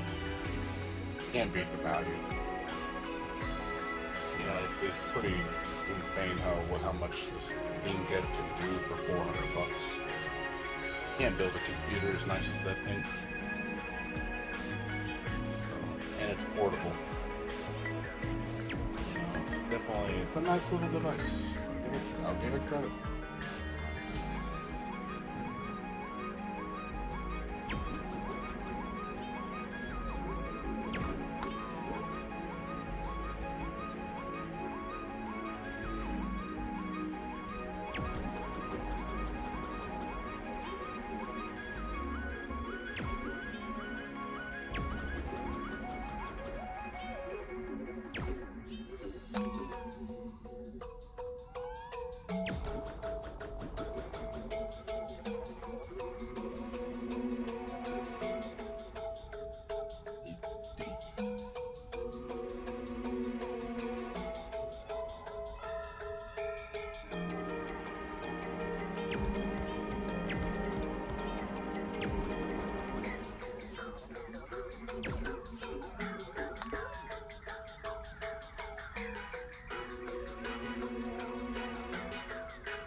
But yeah, like I said, if you decide to get one, just let you know what you're getting into.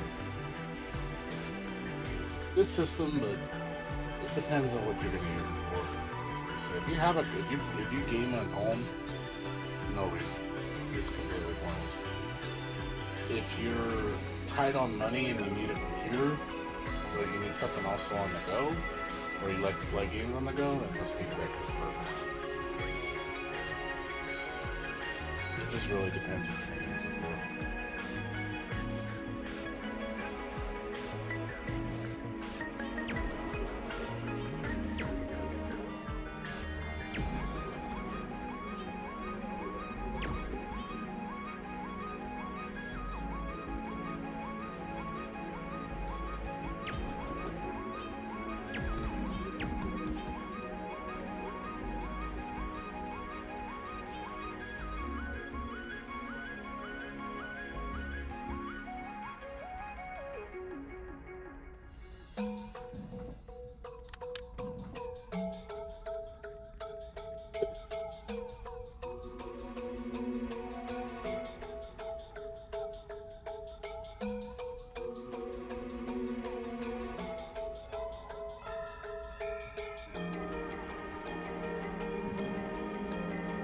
Emulation device.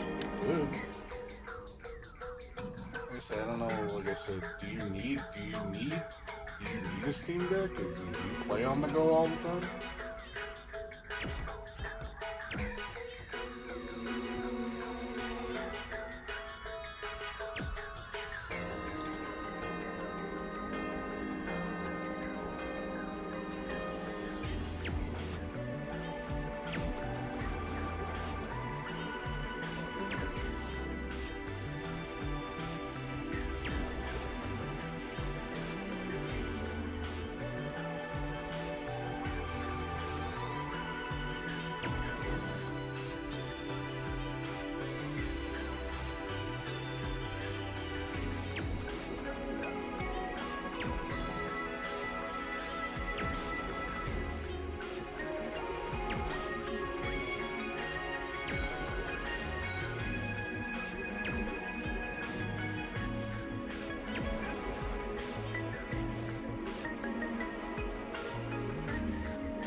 I mean, I'm just saying. I mean, do you have the money to spend, or is it just something that's like, you don't really need it?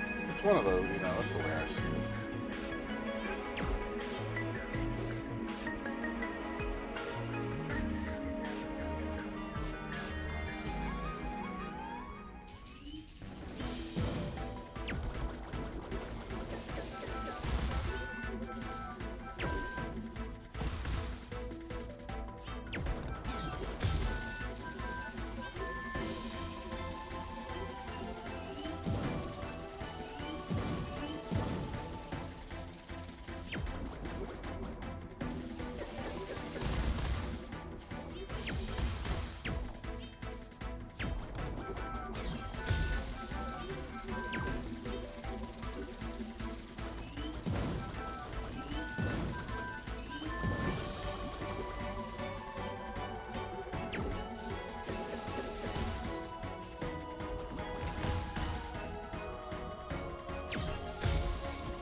Yeah, understood. I mean, it's a nice device. It's just, it depends what you're going to use it for. I just don't see a lot of usefulness for my situation, but I don't know how you are compared to me. I just don't like gaming on the go. I just don't. When I'm not with friends and stuff, I'm not going to play games on handhelds.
Good idea. Let's see.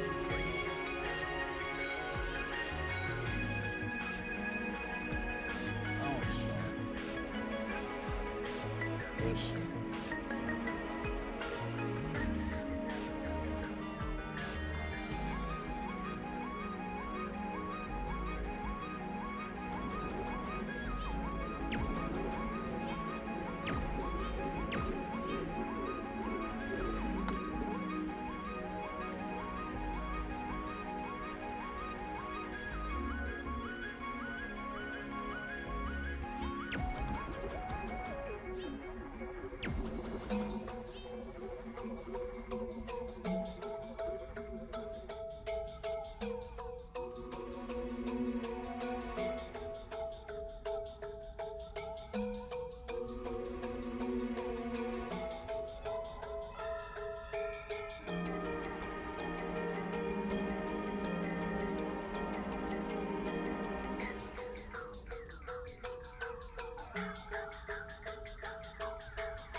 Yeah, not much else boxing. Going on in this world. Saving up on my retirement and stuff. That's really work. That's it. Nothing really else going on. Just a lot of work. Same old boring work.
I'm a guy who streams.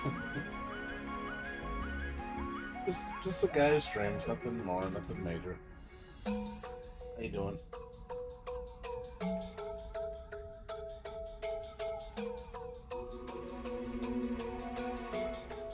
I play a lot of weird indie games, so.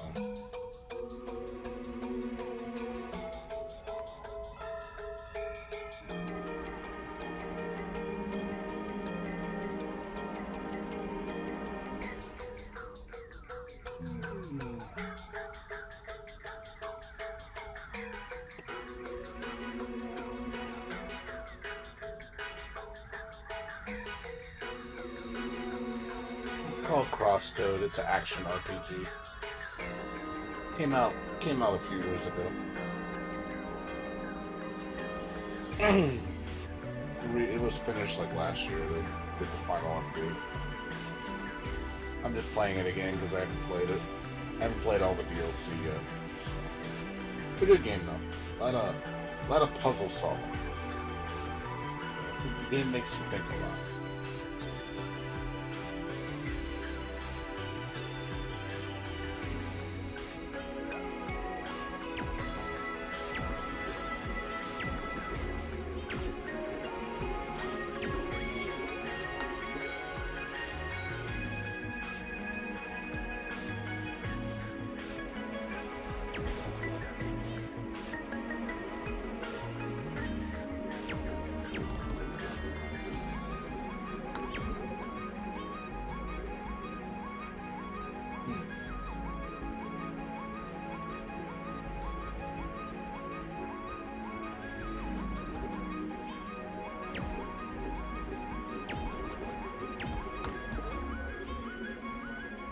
Fascinating.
When it, during the ball, it won't let me.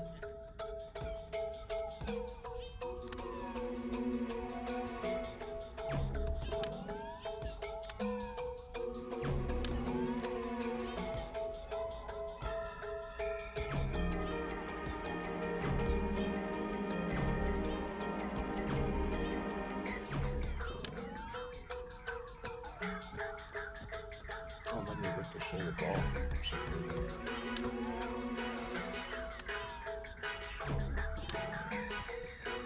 Only lets me start ricocheting when I let go of the ball.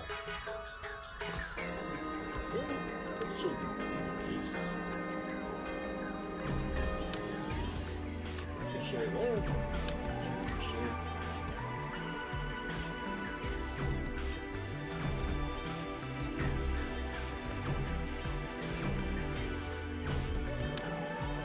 It stops me.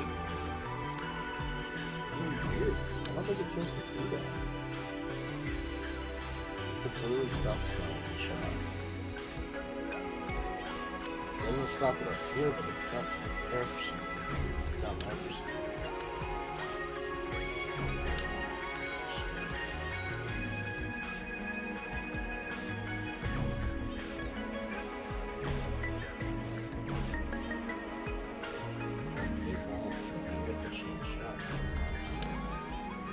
Stops me for some reason. That's should happen. This puzzle broken. I'll read it. Should not be broken.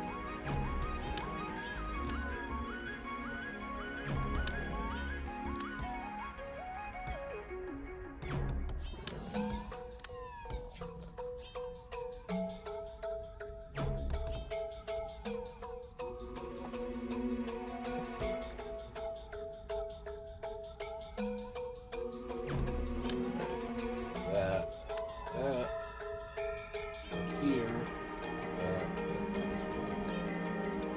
back this and here, that, okay.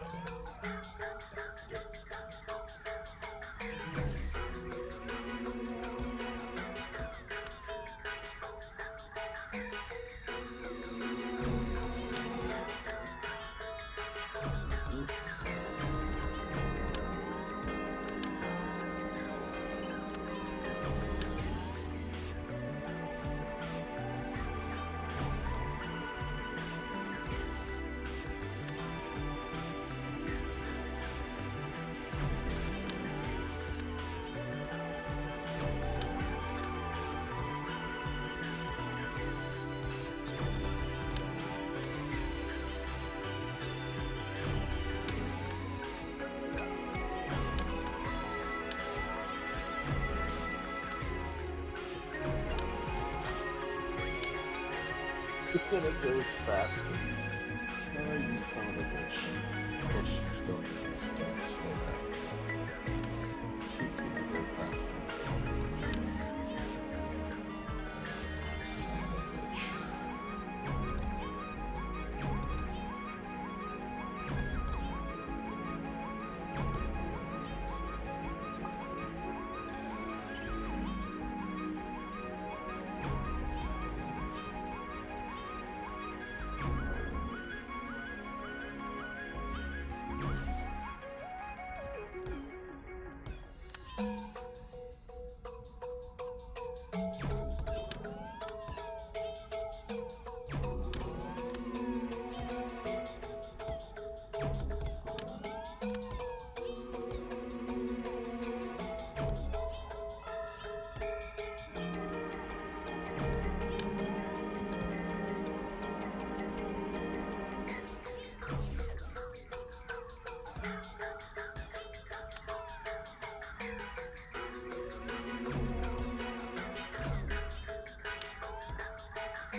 Anyways, I will see you guys later. You guys take care. Have a good night. Peace out.